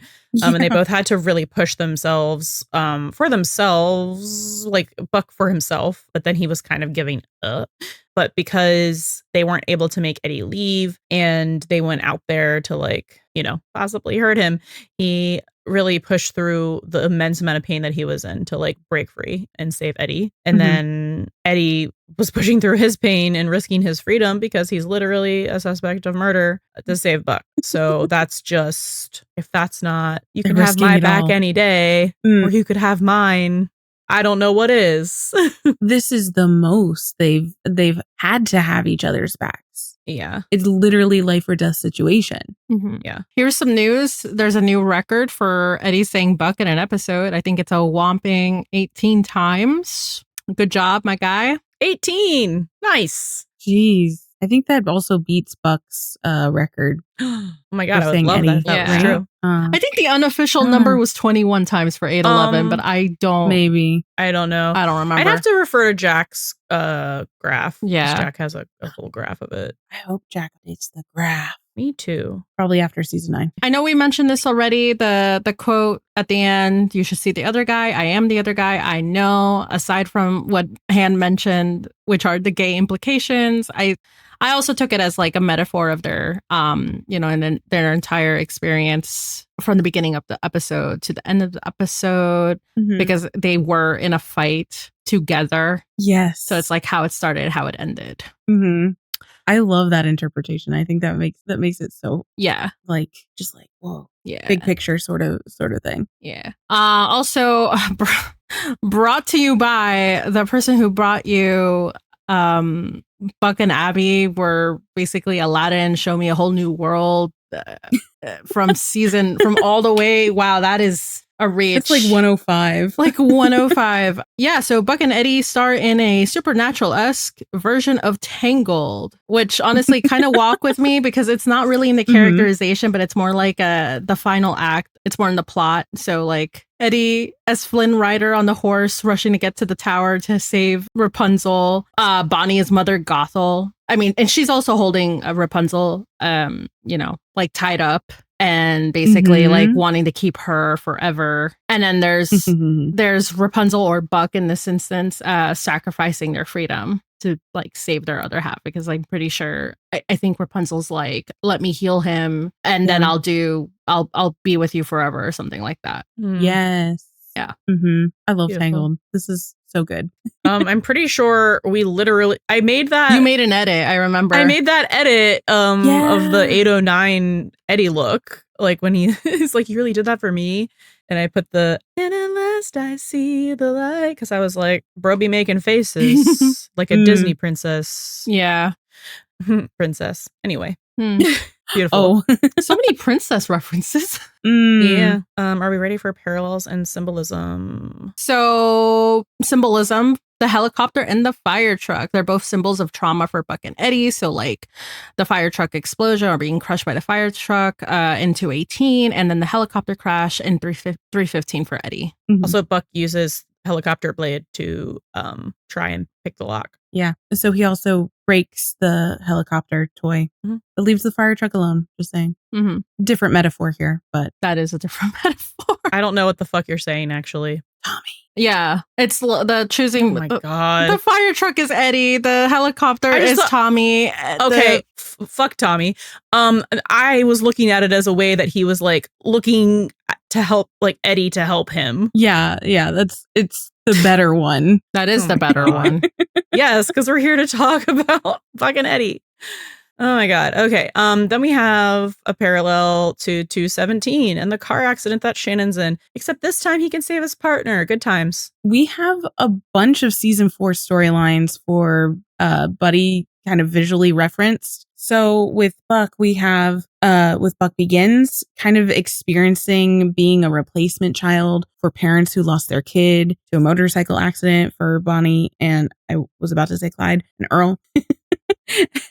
And Margaret and Philip Buckley in Buck Begins, like having Buck to save Daniel from leukemia. It's honestly like a lot of these parallels I feel like are touching on previous points of trauma for Buck and Eddie, just like across the board. So then we also had for Buck the shooting arc in season 4 where, you know, he made himself a target because he wasn't going to let anyone else take the risk because he couldn't handle anyone else getting hurt at the moment. So Buck kind of does the same thing here where he says, I'll be Derek. I'm gonna put myself like basically in harm's way. So like nobody else will have to be. And then another beat in the shooting arc for Buck is the part where he and Bobby are having that conversation where he says, no, I was just a guy standing there when it happened. So and when he's referring to like Eddie getting shot, and that he couldn't do anything to protect them, which again, for us, the viewer, is bullshit because he does save Eddie from like bleeding out in the street. But in this instance, like at that final standoff, Buck was able to save him from potentially getting shot because like Eddie's held at gunpoint with like someone with like a scope or a long rifle or sniper rifle. And yeah, he was able to do something about it. Mm-hmm. Okay. And as for Eddie, like there are some like beats or references to the shooting arc for him as well. It's like the call with Charlie. So like he's saving someone that is in danger from a parental figure. I mean, he's trying to save Buck from, you know, from that weird situation, even though he doesn't know that that's actually what was happening. And then there's just like, again, visual references for me. It's like the shooting, waking up in that hospital bed, arm in a sling, which is very similar to how he was in the hospital in season 4. Mm-hmm. And then there's also kind of like a reversal when he's confronting Bonnie and Earl, like what takes him out, which is, you know, so like he's the one who gets shot in season 4. In this case, he's using the gun to kind of like defend himself, if that makes sense. Like it's like taking something back. Yeah. It's direct parallels with 413 or 414 for both of them because they both watch each other go down. Like Buck watches Eddie go down. Eddie watches Buck go down in this one, you know, and then how they rush over to each other. Mm-hmm. And then in 414, like Eddie wakes up in the hospital and there is like Anna's there, but that like most notably, like we really only see him when Buck shows up. So you're like, yay, Buck. He's like, hey, Buck Smiley. But this time he woke up in a hospital bed and there was no Buck sad face. Yeah. Mm-hmm. And going back really quickly to that shooting arc reversal, just the way Eddie rushes over to Buck and is basically like holding him and saying like, you're okay, is very similar to Buck dragging Eddie into the fire truck and like, you know, trying to like maintain his life force. Yeah. And being like hold on, Eddie, or whatever. Stay with me. Yeah. Stay with me. Yeah. Yeah. And I guess with some of that symbolism, because like what takes these two characters down. So like a bonus for Buck is the season 6 lightning strike. So Buck gets electrocuted by a taser in this episode. A laser by a taser in this episode, but he gets to use it against Earl to save Eddie. So it's like it's that symbolism of using the thing that takes you down and using it to, save your other Take half. someone else out. Yeah. Yeah. And then we have some fight or flight parallels. Specifically, we have Chimney and Eddie hurt in a hospital bed while Maddie and Buck are kidnapped. And then we have in 810 voices. So like we have Chimney and Eddie who are actively doing what they can to find Maddie and Buck. So again, in voices, Maddie and Buck's roles here are like taking down their attacker while their other half is being held at gunpoint or at a standoff. And then this isn't, I mean, I guess it's kind of like buddy parallels anyway because of like the family unit, but they both Maddie and Buck kind of had a moment where they pleaded with their kidnapper to not hurt their kid in an emotional way. So like with Maddie and G, Maddie wanted to write like a goodbye letter, and then with Buck and Chris and an extension to Eddie, like Buck was begging Bonnie to send Eddie away because he's the only parent that Chris has left. Oh, Buckley's getting kidnapped. That's not a family trait that you want to pass down. We have a little bit of buddy timeline meta commentary, which I put here because it's symbolism, maybe, possibly, probably not.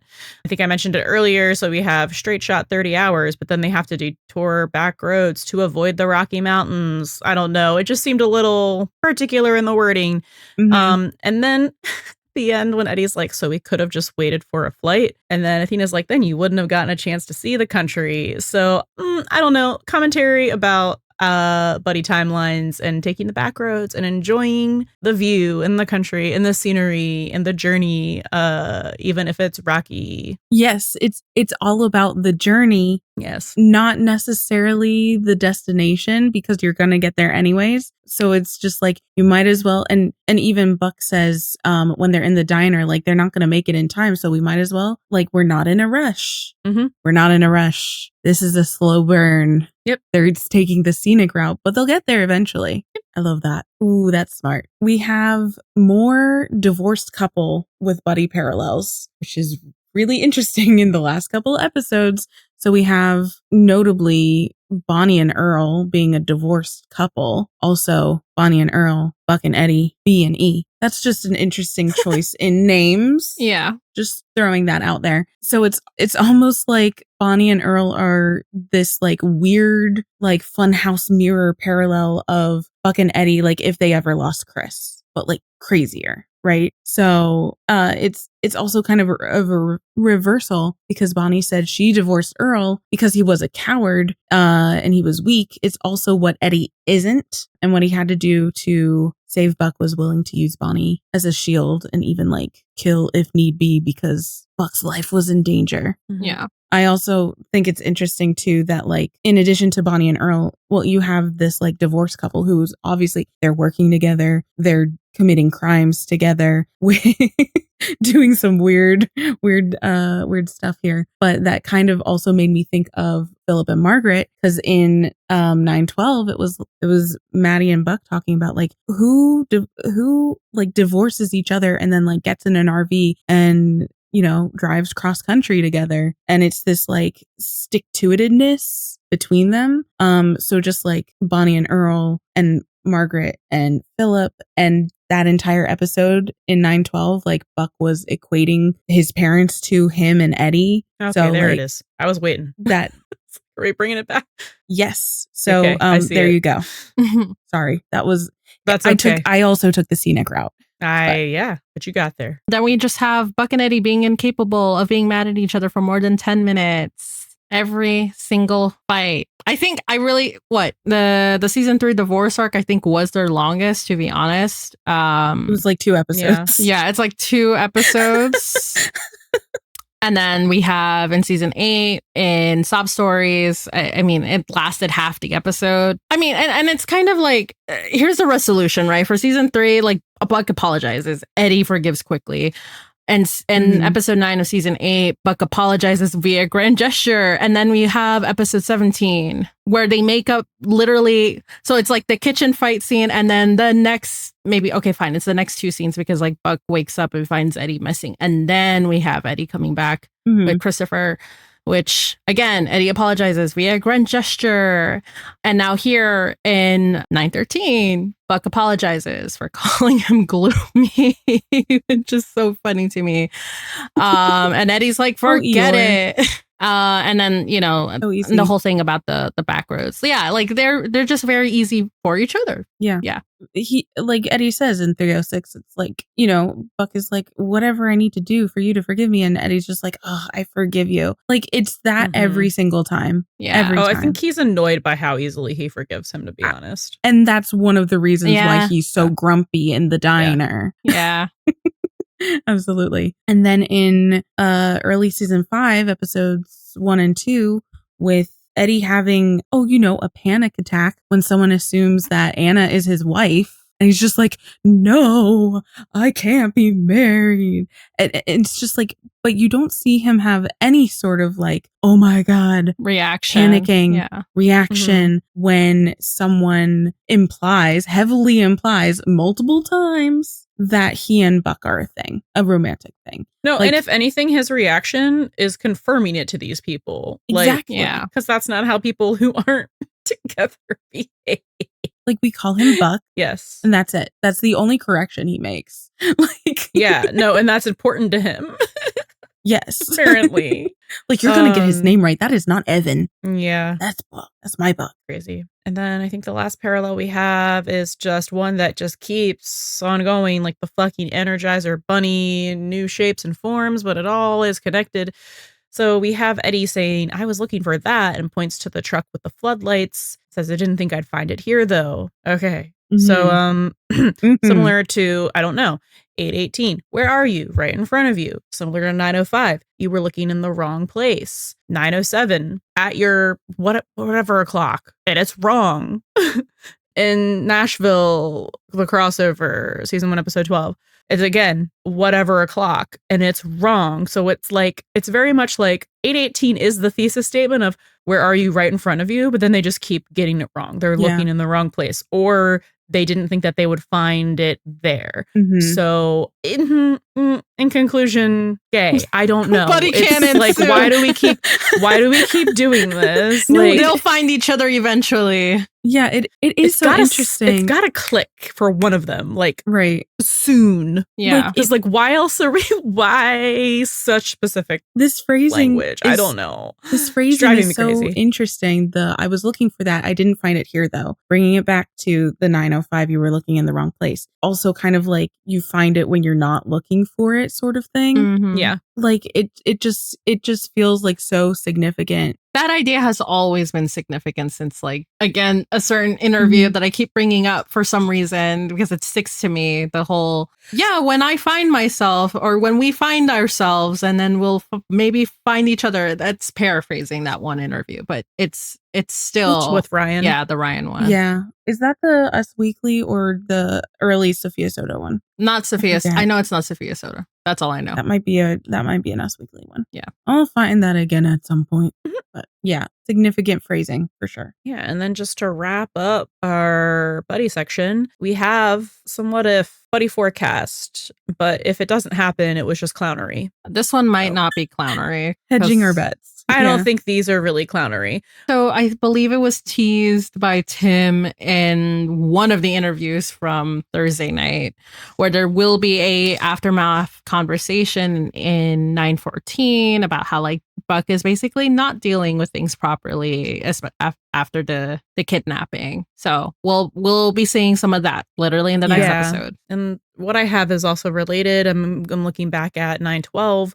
Where Buck was talking to Maddie about Eddie, basically, and says, because that's what families do, no matter how hard it is or how far apart they are, they find a way home, even if they have to fight like hell to get there. And it's like, yes, they did just do this in 913, but they're going to have to keep fighting, but emotionally now to recover. Fighting. Like, from this. Come on. So this episode is so supernatural. It's so supernatural coded. But yeah, they're going to have to keep fighting because they're going to have to like work through this trauma and like whatever health thing is going to end up happening with Buck. Yeah. Like, it's like they're going to have to keep fighting for each other. Yes. To like get back to each other, to get back to like the people they were.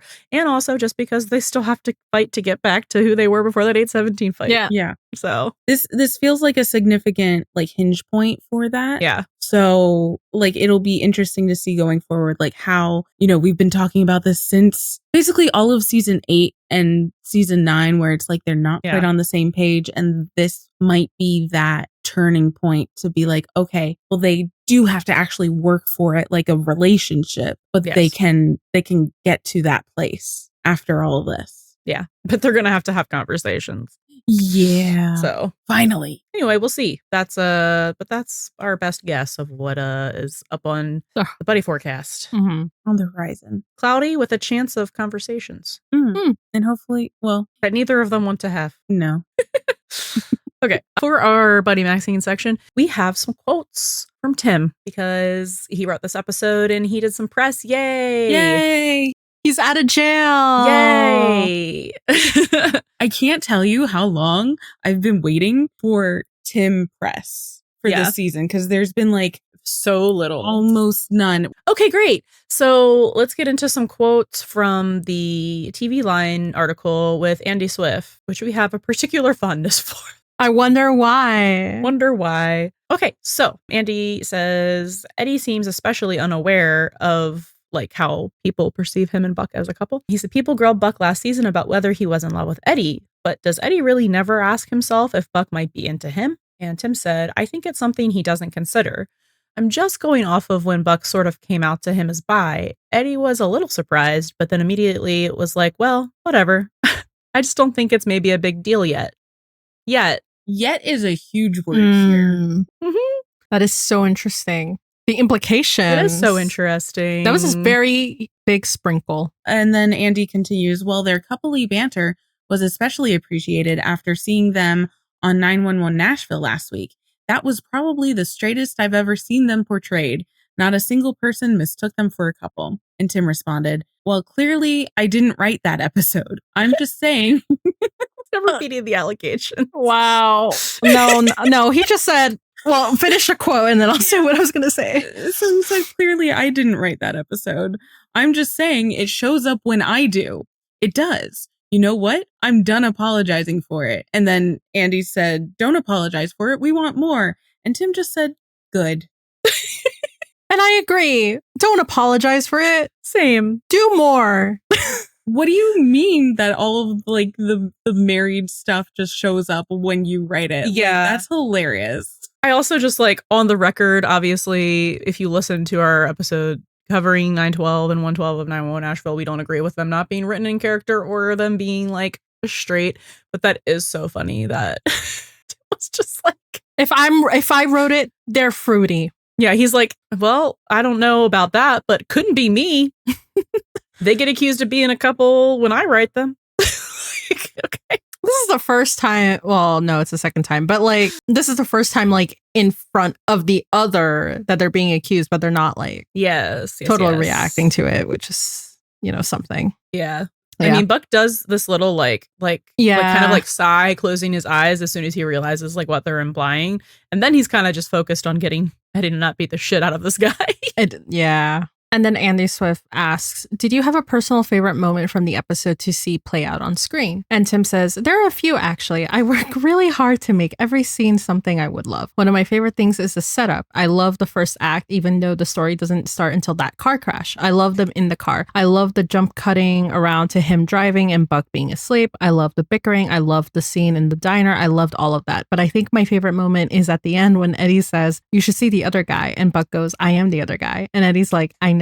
Just say you like the whole episode. I know, right? You just described all of that. Well, what's so interesting is that we listed all of the most of this as married behavior in our Buddiemaxxing section, right? Mm-hmm. And then we also did particularly point out this quote. Yes. You should see the other guy. Yes, as being like a parallel of like a foreshadowing, right? Where it's like, where are you? Right in front of you. You were looking in the wrong place. It's also very like Han and Leia, like, I love you, I know. I don't know. It's just interesting. Noticing. It's very much got that kind of flavor. And kind of like Han and Leia there's some elements in there that like feel kind of buddy flavored as well, right? I have literally never compared that. Wait, I think one other episode I was like, he Han Solo'd him, but I can't remember. I feel like you did. Was that 8-10?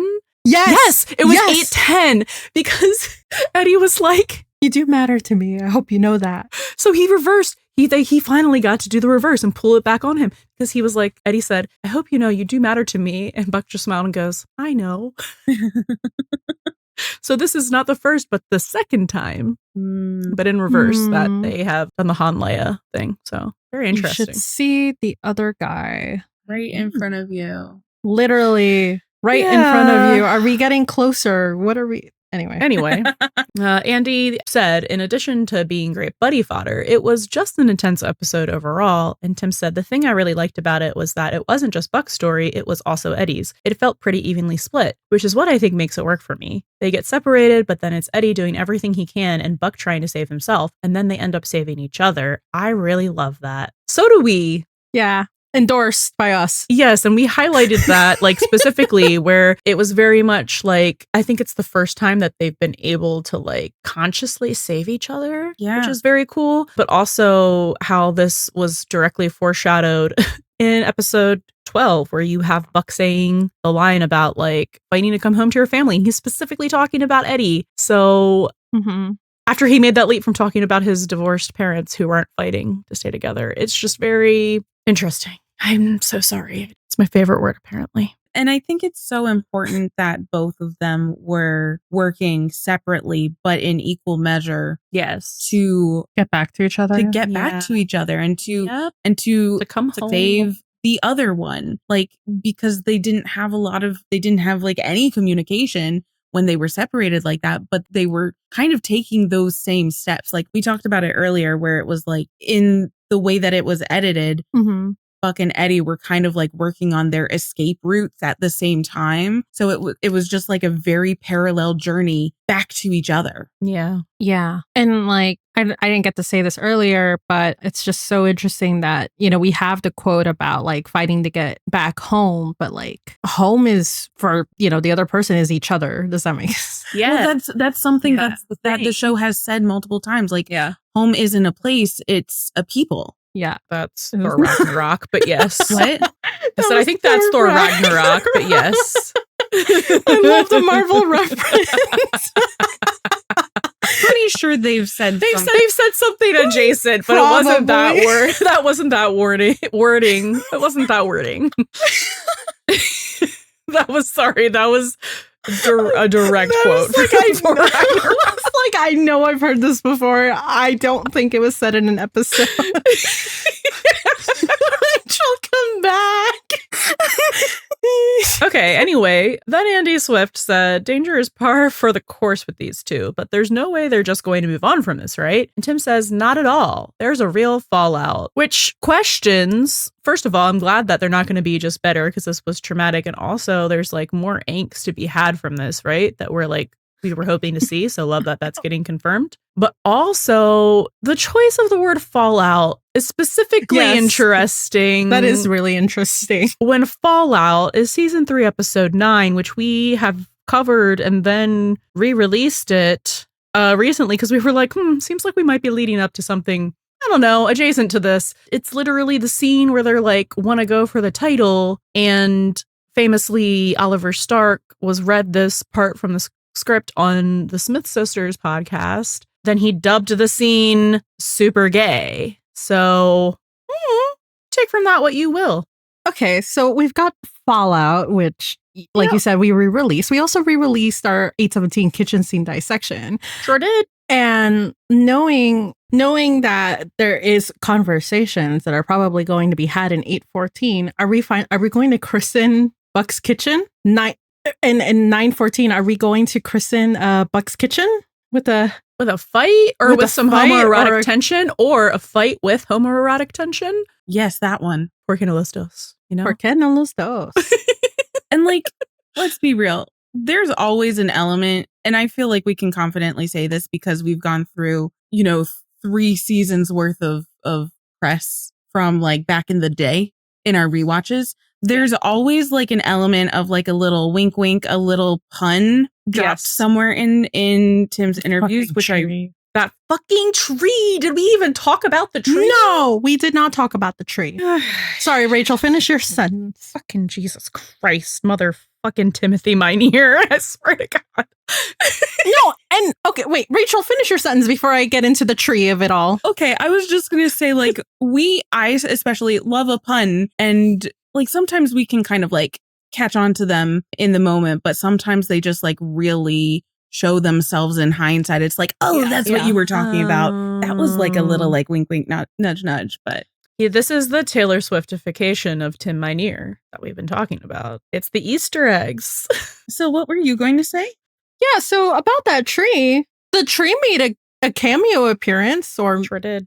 It did make a cameo appearance when they were being chased down by that truck. Eddie had to swerve to avoid the tree, and then we got lump and bush. Is the dirt. That's why they hit the dirt bank, because they swerved to avoid hitting a tree. Oh, the tree that you never know. You never know where the tree may fall. Wasn't it that? It was like you never know when a tree could fall in your path sort of way from season 8. And we were like, they're going to crash into a tree. Or a tree's going to fall in their car or something with a tree. And, tree's finally here. It's that kind of like little Easter egg sort of thing that's like, this is why it's good to pay attention to these things. Yeah. Yeah. But you know what? It does make me wonder, like, what were we going to do with whatever they were planning for season 8? Oh, before Bobby Bones? Before Bobby Bones, because, okay, is it Eddie and Chris road trip back? I was hoping for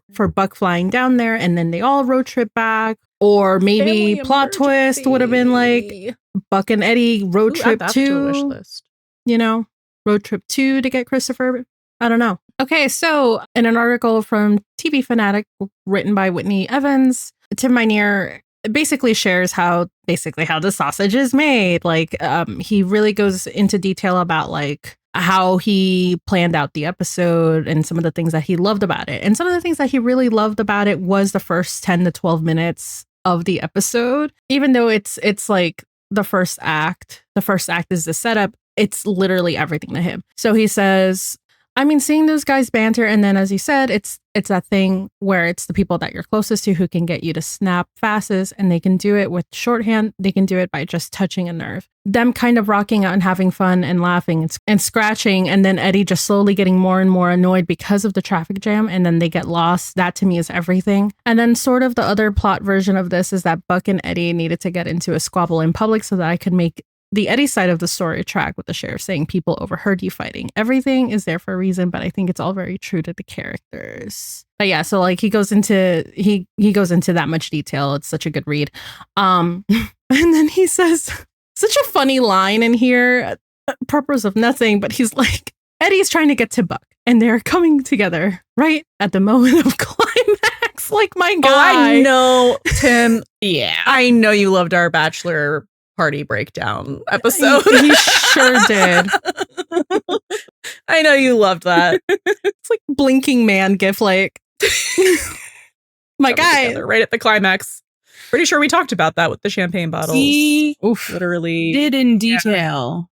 He did write it, or co-write it, actually. Again, just one of those puns. He knows what he knows. Okay, so then we have another interview from TV Insider with Meredith Jacobs. Meredith said, we saw Buck willing to sacrifice himself for Eddie to the point that he kind of accepted he might die there. How is that going to affect him moving forward? And Tim said, Buck for sure has a deeper connection, I think, to Eddie, partially because of Chris. He's thinking of that kid. The ordeal that Buck goes through in this episode will absolutely start to reveal some cracks going forward in Buck. And then Meredith continued and said, what can you preview about that? Also, how is this going to affect Eddie? Because Eddie went through some stuff too. And Tim said, Eddie went through some stuff, but I think it was different for Eddie. I think maybe when you're kinetically moving forward and Eddie wasn't thinking about his own survival. And of course, Buck does get to that point of being willing to sacrifice himself. And I also think that Buck was physically more damaged than Eddie. So just the fact that like Eddie wasn't thinking about his own survival. He was only thinking about Buck. Like, and Buck was so willing to like sacrifice himself because he was only thinking about Eddie and Chris. Okay, so I'll just say, and we already talked about this, but he did address Eddie doesn't necessarily have a death wish. He says, I don't think Eddie necessarily does have a death wish. I think the reason he jumped off that bridge is so that Buck wouldn't. And then Meredith said, so are you going to get into that? Is that going to be the part of the story then that you're telling? And he said, look, we got picked up for season 10. I can't do it all in 3 episodes. Well, I think that really like speaks to the slow burn. Yes, it does. Yeah. And then she said, was it important to have Buck and Eddie apologize after their fight and before the kidnapping separation? You knew you wanted them on good terms before that? Because it wouldn't really matter. They'd still fight for each other either way. Tim said, yeah, that was a question. Often in a story like this, what you will do is that you will create a rift between the characters that is not resolved so that it can resolve. And in this instance, as I was writing that stuff, it just didn't feel real to me that they would be mad at each other for very long. So yeah, for the truth of it, it felt to me like that is what would have happened, that Buck would have apologized and Eddie would have realized that he was being a bitch and things would calm down a little bit, which is just like our exact read. Yeah. The situation as well. They really don't stay mad at each other for long. Like, I know that we keep harping on like the 8/17 fight, and it's not even that I think there's like bad feelings and that they don't necessarily forgive each other. It's just that like the reason behind that fight, they haven't addressed it. Yeah. They always forgive each other. They don't stay like mad at each other. Like, I just think that they love each other and are too easy for each other for that. Mm-hmm. Yeah. So yeah, like they can definitely like they can definitely have like feelings, like deeper feelings, whatever you want to define it as. You know, this entire season they've been fine, but we as buddy shippers or the audience, like we know that like there's just something there that needs to be addressed. That there is an elephant in the room, but they're still going to act accordingly. You know, still friends because that's what they are first and foremost. You know, they're besties. And then I think we have 2 quotes from the Decide article with Nicole the Gallucci. And the first one says, in season 8, we saw Buck's ex, Tommy, Lou Ferrigno Jr., question his incredibly close relationship with Eddie, too. After talking the idea of possible feelings for Eddie through with his sister Maddie, Buck said, as much as everyone seems to want me to be hopelessly pining for my straight best friend, it just isn't like that. But could the diner interaction inspire Eddie to consider the idea? And Tim said, I don't think it's something that's on Eddie's mind particularly, or even Buck's. The fact that that just keeps happening, I don't know if that's maybe the writer. Minear said with a chuckle. He said, they're oblivious, but I'm aware. It's what's the kind of writer? It's like omnipresent or omniscient. Yeah. Yeah. Yes. He is an omniscient god of the 911 universe, like quite literally. Yeah. And I think we've touched on this a lot, that like they are not aware. Like it is not in the consciousness. So pretty, so dumb. It is not yet in either of their consciousnesses. No. Subconscious, and maybe like, you know, it's slowly rising to the surface. Yeah. Like a little iceberg, but not yet. And then Nicole continued saying, since Buck and Eddie spent the episode fighting to get back to each other, Minear promised they'll emerge from the experience closer. But lingering trauma, grief, and possible medical complications will also follow Buck home. And then Tim said, how does he come out of this? Not all injuries are visible on the outside, and there will be ramifications to what has happened. And we actually start to pick that up in the next episode, I think meaning 14, and it's not over right away. So they're getting closer. I don't know. It might end up real close. I'm telling you, there's going to be a christening of a kitchen, and it might be Bucks this time. Do you think we're going to get like a reprise of the aftermath of the lightning strike? When he's like, oh, don't ask me how I am, and then falls asleep on the couch, and then they're in the kitchen, and then he's like, can I ask you like what you remember about getting shot? Eddie, we think, lies. And then I maintain that opinion. I maintain that he's lying. He's a lying liar who lies. And then he's like, now am I allowed to ask how you are? Buck's just like, basically. And doesn't really say anything. I No. think I would love to see something like that happen, but gain a little more ground. Yeah. You know, where they're actually getting closer to talking about Yeah, stuff. exactly. Like even I don't know, other kinds of emotions happening. Like because that particular kitchen conversation, it's not like you said, like I don't think it's very grounded into like who they are. Like there's a little bit of wishy-washiness, I guess, for lack of a better term. So I feel like because of their experience, the experience that they kind of both shared on different sides of it, but like I think there should be more, it should be a little bit more groundbreaking than that particular conversation. But yeah, like it could go that way. It could also be, I could also see Buck having, we've been saying like he's going to have a crash out. He's probably a lot more comfortable to have that crash out with Eddie. Mm-hmm. What if he starts having panic attacks? I saw. What if he starts having panic attacks and we get direct season 5 parallels of him saying, I'm fine, like, don't worry about it. And Eddie's cornering him and making him talk about it. It really seems like they're giving an opportunity here for Eddie to open the floor, like come to Buck and say, like, talk to me. Yeah. And for Buck to actually stop being upbeat, stop trying to make sure everybody else is having a fine time, and like actually talk to him, which again was so much of that. I think wall he'll have up to with cry to get there because he's gonna have a wall up still. It's gonna be, I'm fine, especially because we're skipping forward several months. And the last time we saw him even trying to get him to talk about his parents' divorce, he was like, I'm fine. Like it's not gonna be an easy conversation, but like it'll be something a little more. Yeah. He's gonna have to put on his Buck hat and be like, just like poke him until he fucking talks about it, basically. Yeah, and I think that still does stem from the 817 kitchen fight, right? Because like he didn't pry Buck to talk to him. He also like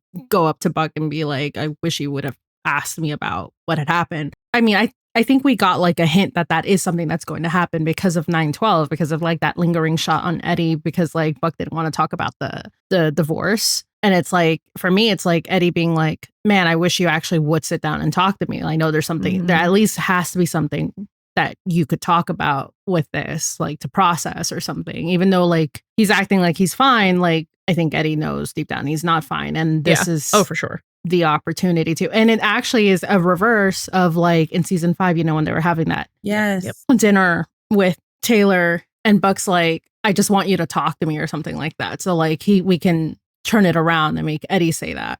I also think it would just be fun if like Buck is trying to hide that he's having panic attacks on the job. Maybe that's what the eye makeup, like the darker eye makeup is. Like maybe he is definitely not sleeping. Well, he's definitely sick. He's definitely got that too.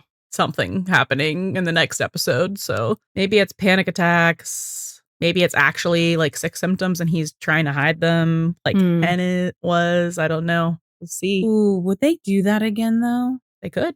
It would be interesting if it's because then we could get a direct call back to I wish you would have just told us, which Eddie said to him. Oh, okay. There's so many ways that this could go, and I love all of them actually. This is juicy. Yeah.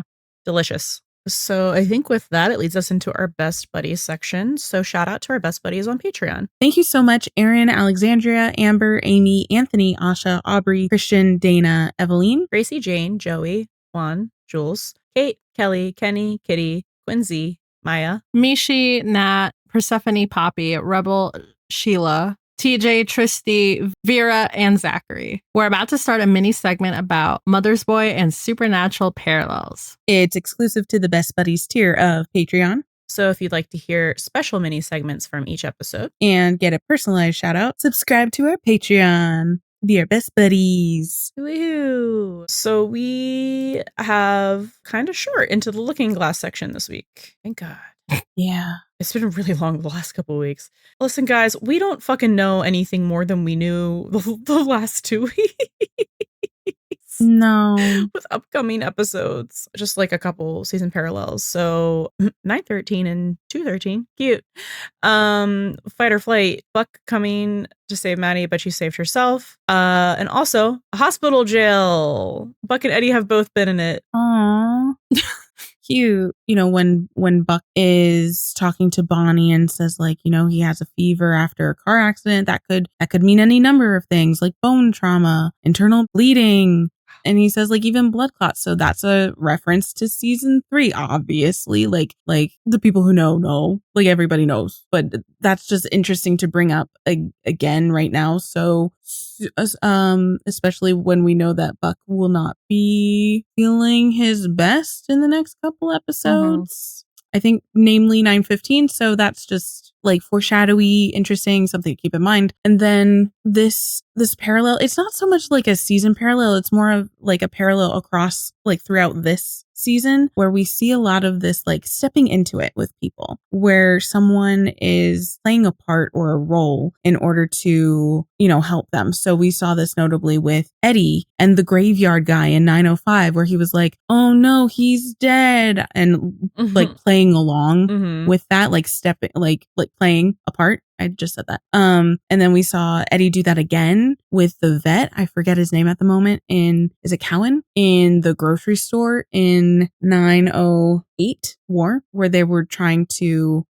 play along that they were still, in combat basically. And now we have Buck like saying, okay, fine, I'll be Derek, willing to play the role, play the part. So I don't really have anything else to say to that at the moment. I just wanted to point it out because I think it's significant. I'm going to just say all of this really quickly, all at once. Great. So we don't know anything new about what's coming up next. So we have a 9:14 called DIY, airing on March 19th, written by Lindsay Bolio and Silas Savard, directed by Sherry Appleby. That's the new information that we got. That is new information? Okay. Yeah, Sherry Appleby. You might know her from Roswell, which was like late 90s, early 2000s. She also was in the show Unreal, which was like kind of a parody of like The Bachelor sort of situation and reality TV. And she's directed a number of episodes of TV. Interesting. Yeah. She's great. I like her a lot. Okay. Then we have 9:15, Pick Your Poison, airing on March 26th. And then we have 9:16, Where There's Smoke. And we don't know when that's airing. We suspect after a 3 to 4 week hiatus after episode 15, but we do not know anything. You're at the mercy of the ABC calendar. Yep. Okay. All right. Our wish list. Well, seeing as this is a very supernaturally episode, we are single-handedly spearheading the petition to somehow get Jensen Ackles and Misha Collins on 911. Please. That would be so fun for us personally. You know what? They should play captains at separate firehouses that are married and they meet at a major call. I guess that's how the 118 show up, And it's like vibes. I like that. Yeah, I'm literally like... I literally don't care what they're doing. I just want them there. Yeah. That's true. It'll be so fun. Yeah, give me a cameo. I'll Yep. But whatever it will be, it will be fun. And whatever they do, they need to interact with Buck and Eddie. That's all. Yeah. That's the bare minimum. Also, we would like to propose for Richard Spate Jr. to direct an episode of 911. He is also from Supernatural. He's an actor who's also done of directing for them, and all of his episodes that he's directed are impeccable. So, he was on an episode of Lone Star. Yes. Which one? I don't know. I haven't seen it. I just looked it up. Okay. Cool. Remember when Creation was like, this actor, Supernatural people might know this next announcement for Rescueverse. And I was like, could it be Rob? Because he was on an episode of 911 OG. Could it be Rich? Because he was on an episode of 911 Lone Star. And that's all I know. Yeah. So like, we're already connected a little bit to like the Supernatural universe with Rob Benedict and Richard Spate, but like bring Jensen and Misha in, bring Richard Spate Jr. to direct. Like that would be, it doesn't have to be in the same episode, but like a Richard Spate Jr. directed episode of 911 is like, would be so good. This is a personal request from me, but I'm pretty sure from all of us.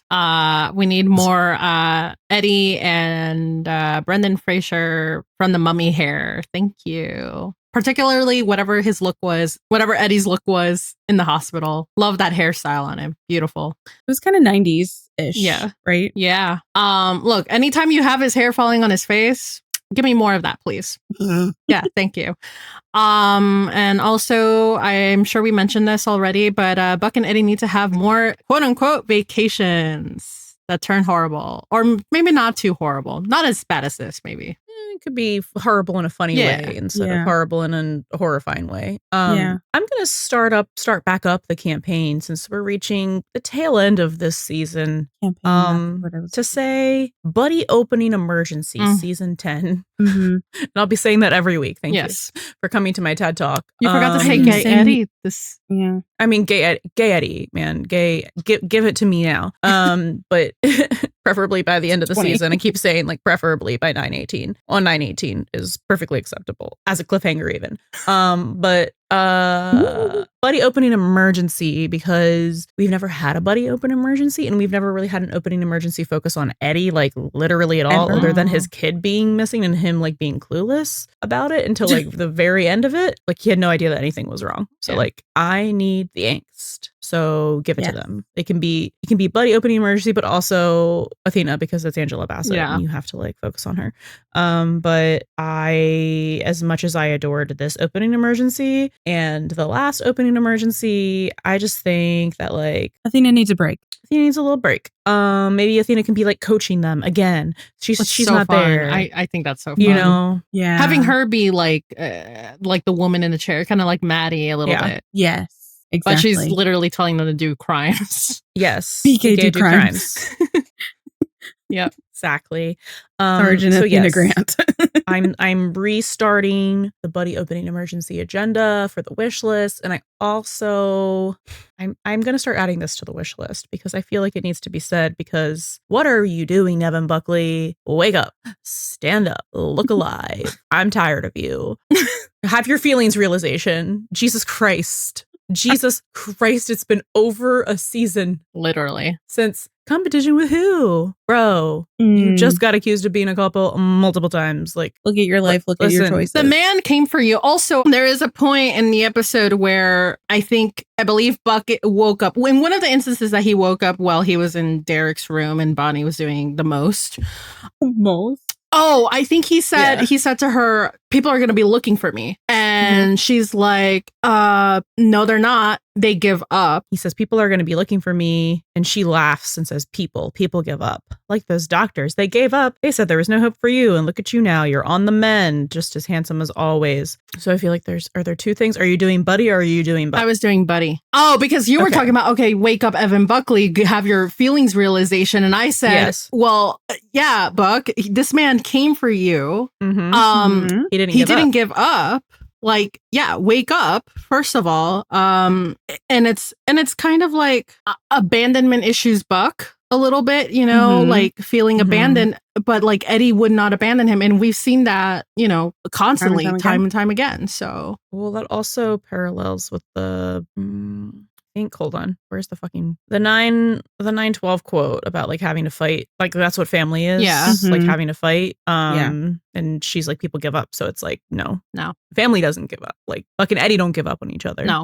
Sorry, this was supposed to be fun and now it's not. That's okay, I'll make it fun. I have another wish list item. I think I saw earlier today the 911 on ABC posted a video from the episode, and I think they captioned it something like escape room leveled up or something like that, or escape room level difficult. Impossible. Yeah, and I would actually love to see the 118. Oh God. In an escape room, like an escape like for funsies gone wrong. Maybe actually it could be a call. I think that would be really funny where they have to end up like they did it with the rage room. So yeah, that's exactly what I was thinking. Like it could be either. Hold on 1 second. Let me just get this out. It could be either like a team bonding activity like the rage room, or it could be like they're trying to access the emergency and the call and they have to work together, and I think that would be hilarious. Montage. So I was thinking, because I was like, there should be a horror movie episode in every season of 911 going forward, right? Can't always be Buddy. Perfect idea for next season. You can have this for free. Escape room, but it's actually a saw trap. Yes. So it's a bottle episode, but it's literally an escape room that they can't escape, and it's people who are serial killers. Yeah, literally. But it's the whole team or like a selection of the team. You know what I mean? Yeah. And it's like, it's either Chimney or Buck's fault because one of them got like a shady coupon. Yeah. Yes. Yeah. Mm-hmm. I just think that would be incredible. Lured. Bonus points, they get separated, or for some reason they're forced into 2 teams. Oh, and like 2 different rooms, Yeah. like into teams. Yeah. Like literally whichever way. If you want to go like the silly goofy way, if you want to go the saw trap way, like it would just be like fun. imagine, because I was like, you can still get Buddy, but what if they're split up and they're freaking out because they don't know if the other one is alive still? That could be delicious. I would also like to see them separated from everyone else, so they have to work through together, and maybe we can just have like they get through, and then it's like different combinations of. You know what would be fun? Yeah. Okay, wait, like that idea. Switch the teams. Yeah. Switch the teams out in like the different parts of the rooms and stuff. Yeah. Or like Madney Buddy double date at a shady escape room. Maddie and Eddie, and you can have Maddie and Eddie, and then and Chim and Buck, or the reverse. Yeah. And both. Like you can have all the combos. Yeah. Like literally, there's so much you could do. Like it starts out with Maddie and Eddie and Buck and Chimney, and then it switches to Chim and Eddie, Buck and Maddie. Chim and Eddie and Buck and Maddie, and then the very end is like the 2 like the couples. Yeah. And I don't know, it would just be funny if like while they're dying and fighting for their lives, Chim is finally like noticing.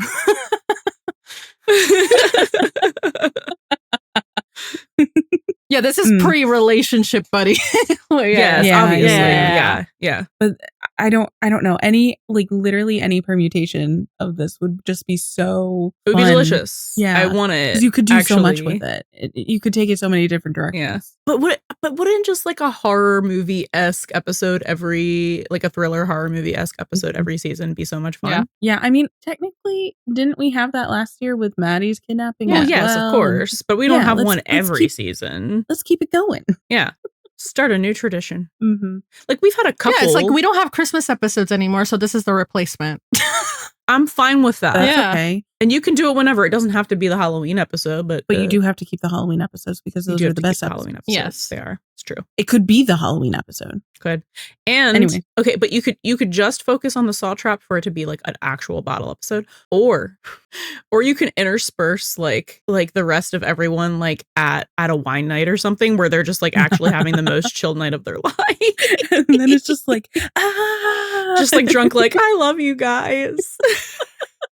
Cut to the other characters having the worst day ever. Literally going through the horrors. Yeah. I just think that'd be great. Okay. All right. I'm done coming up with random wish list ideas. I'm sorry. And quickly on a lighter note, because I thought Rachel was going to say something different about the whatever ABC posted. There's the one about get that man some pants, and like one of you guys, it was Han, who was like, or don't. I like sometimes we approve what we tweet from corporate, and I drafted just or don't with like a gif of Eddie from Confessions where he's pantsless, even though you can't see him pantsless in the gif, whatever. And I was just like, ? And she said yes, and I tweeted and I said yes. I didn't even see that. I said yes, but I think just to go into that, I was like, give him another dancing scene. Oh my God, yes. That should also be a staple of every season. That's not ever gonna get tired. No. Yeah. We got him spinning at the auction, but I mean, give me more. We all know. I think it was Corinne who was like, he would have won. Or Corinne and Aisha. She was like, I think Eddie should have done a little dance. Yeah. Have an emergency at like a ballroom. My God, I've been asking for it. I need that. Yes. Ballroom competition. Maybe Eddie has to step in because or Dancing with the Stars. That's what I was like, oh my God, he has to step in. Because like with like an old lady. Oh, that would be cute. Her partner broke a hip. Yeah. Oh, that would be really cute. That would be adorable. Cute. Wouldn't it be like actual psychological torture if it was like an abuela? Stop. But let him. We gotta make go. But wait, let him dance salsa with the grandma. Oh my God, that would be adorable. Oh my God. Or like, but no, I think that is a thing where some first responders do go to like a retirement home and like dance with the dancing lessons or dance with the grandmas and grandpas, you know. That's cute. That's adorable. Wow, we had so much on our wish list. Yeah. We're just making shit up at this point. We are just making free. shit up. That's why we call it a wish list. That's true. We would love to see this. It's true. All right, I'm done.